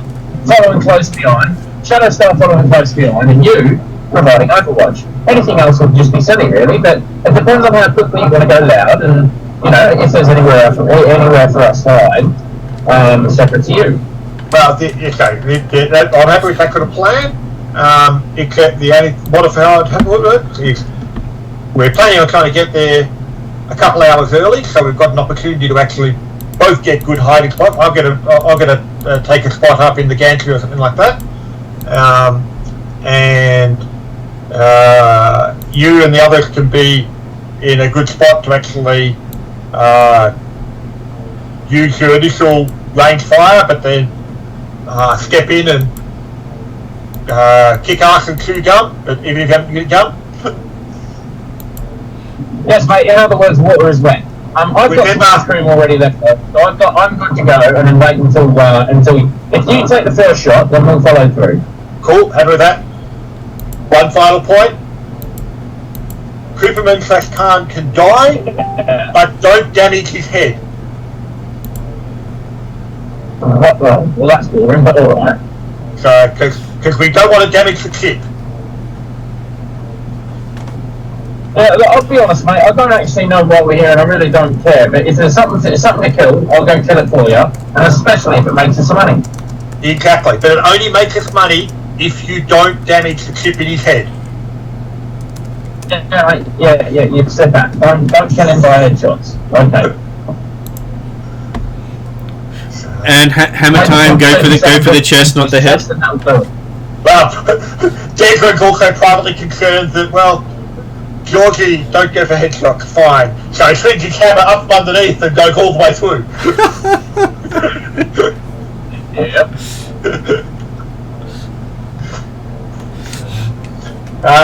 Okay, so as of Cooperman, the intel you have on him says that he does have cyberware. He's got cyber ears, cyber eyes, a data jack, a toxin filter, and wide reflexes.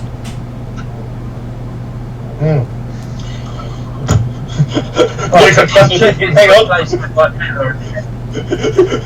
Don't damage any part of him, Kurt. Hey. You want to steal his shit.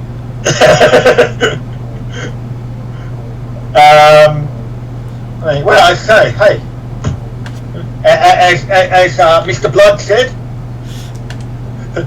there's money in that body. Yep, fair enough. We can't all be genetically engineered super beings. I guess you'll have to resort to your silly little metal bits. Now, I suspect there's also going to be, at least by the time Cookman arrives, lots of other gang members around the outside of the building. How many will be inside?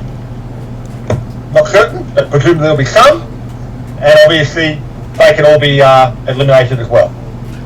Fine. I can do that. But I wouldn't necessarily. Ideally, we don't necessarily want to be fighting the entirety of the three major gangs in the Barrens ourselves. Yeah, mate. Look, there's only three of us, so I do understand the tactical disadvantage we're at. I think that's how you make them surrounding us. So what do we know about that sewer manhole cover? Is that likely to get us to a spot where we can go out of the area? It does lead into the underground sewers, which you have used as highways before. It's how you got away from the dragon. It's how you've gotten out of other situations. Just that other people are down there too, and it's likely to have its own pile of dangers. You use it as a last resort, but most people would be crazy to follow you there. Yeah. But hey, on the plus side, it's probably not going to have too many of the gangers down there, because they're probably lucky their bikes while they're down there. That is true. Yeah, okay, Georgie messages his benevolent overlord and says, can you create a distraction somewhere near, something loud that will attract attention? Okay, you asked for something loud. Yeah, when I ask for it, not any time. Well, yeah. So we can't really guarantee for midnight or something like that. We don't know he'll be there at midnight exactly. And if it gets there too early, he might not get there. Well, I can just send him a text. Yeah. Yeah. So if Georgie sends the message now. Well, in fact, that's a good option to assist eventual escape route. Yep, that may help you on your escape route. Rather than necessarily we won't try and necessarily coordinate it to interfere with the direct initial fight, or at least not until we've got it started, and then he might be able to set something up to cause a distraction, so there'll be less opposition on the outside. Say a lot of words and don't equate to let's go kill things. Well, now that we've got also, my reception is probably going to take it up shortly, so I'm happy to play this for next session. We can leave the combat till next session. Aww. And, I think that might be wise. Combat can easily take time, particularly with how big this combat could potentially become. Yeah, no, that's okay. If we don't win it in the first couple of rounds, then we've probably got a lot of combat against us. Yeah, no, I'm all good. Okay, so what did Desrin do with the other chip he had obtained, the Clio chip? So at this stage, he will leave it with SoCal and talk to him about the fact of exactly what he thinks it is. So don't actually put it in your head, but hey, it may be of interest to actually see what you can get out of it without actually jacking it. So, but yeah, like he's not going to try and hand it in or something at this stage. Because hey, there might be some more value off it to other buyers. Okay, so I'll give you some info on the chip that you did then, because we're looking at may not have enough time to do the combat, and you want to give yourself some time for the combat. So what he does tell you about the chip is that he believes it's based on Arasaka's digital soul technology. Arasaka's digital soul. That sounds technical. It's a company that's competing with Fuchi and Mitsuhama in digitizing the human soul. They reckon that they're getting closer to building a chip that you can use to transfer yourself from body to body. And they apparently started with Cleopatra, Genghis Khan, and... No, the company that you're recovering it for was tinkering with the idea of giving other people personalities, and then someone tried to militarize it at the same time. Right, okay, so yeah, so they took this Arasaki digital soul tech as a bit of a baseline, and they've developed further from there. They did, and the other tech is supposed to be was cutting edge about 20 years ago. Oh, you're right, yes. And it never panned out. It was never implemented. It sort of keeps getting hinted that Arasaka will give you a digital soul sometime in the future. But they haven't managed to make it work yet, which probably means that they've had significant problems with the events, with the access or the side effects. Yeah. Though they do still think at some stage they will have a way to upload your consciousness to a new body if your current body dies.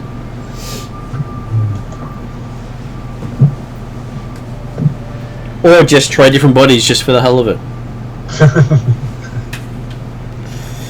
No one actually thinks they're going to get that far, but hey, technology is crazy. You can actually put your entire mind on the internet. Why can't you put your mind in another body? There's some definite logic there. And the same technology behind this seems to be the same technology behind creating digital clones of people. So Georgie's the other end of the spectrum from digitizing your soul to replicating your body to allow you to live forever.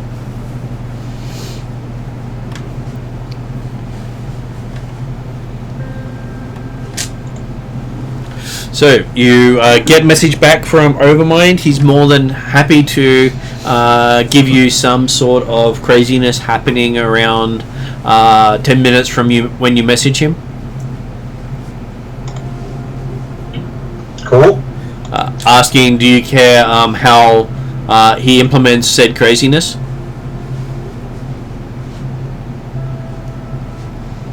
Does Georgie care?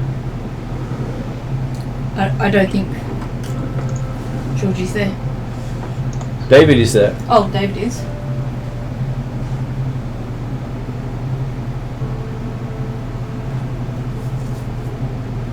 I think the idea is that as long as it's occurring in the vicinity of the warehouse, and if he can give some indication as to how close and in which direction from the warehouse it would be. That's probably about all we need to know. And David's dropped out, so... Yeah. It was bound to happen. We'll be ending up soon anyway. Yeah. But at least we did manage to get in some of the story. You did manage to further. You did find out that the details you needed to do to get you a chance to plan how to get the Silver Angel file. Yep. You now have yourself lined up to take on the Khan. And you've got a preparation going, so whoever we get for the next session, whichever one it fills up in, so Wednesday at least, and possibly next Friday, depending on who's available to do Pathfinder. Who's available when? Yep. Yeah. So it's next Wednesday is the next session for this, isn't it? next Wednesday is the next session Yep. of this. It's also the fill-in game when we don't have enough people now. Absolutely, no, it was more the thought of, I was thinking, what's happening 2 weeks from now as to whether I got it available. I thought, I'm actually going to be moving in right toward Christmas type stuff. Yeah. And then I realised, no, this is not a 2 week session, this is not a 2 week game, it's when it's available. So. Yep. And we should be picking up on Wednesday next week, so you will get the fight sooner than you expected. Yeah. I would expect that, certainly I'm planning on being there for Wednesday. I'd expect David will be there for Wednesday, and let's face it, I'm sure that realistically, whoever might be there, anyone else will certainly be happy to step into a fight. Well, they'll be told that they'll be coming in for a fight, having been brought in by the group. That's right. And they're got to be loaded spare. They will be. So hopefully we get to see lots of combat and how well combat's working. Indeed. Okay. So, thank you, Jeremy. Thanks very much for that. Hopefully you enjoy a good night and a good weekend. You too. And we will see you next week. Indeed. See you on Wednesday. Yeah. Okay. See you. Bye bye. Bye for now. Sorry, I'm trying to get a photo of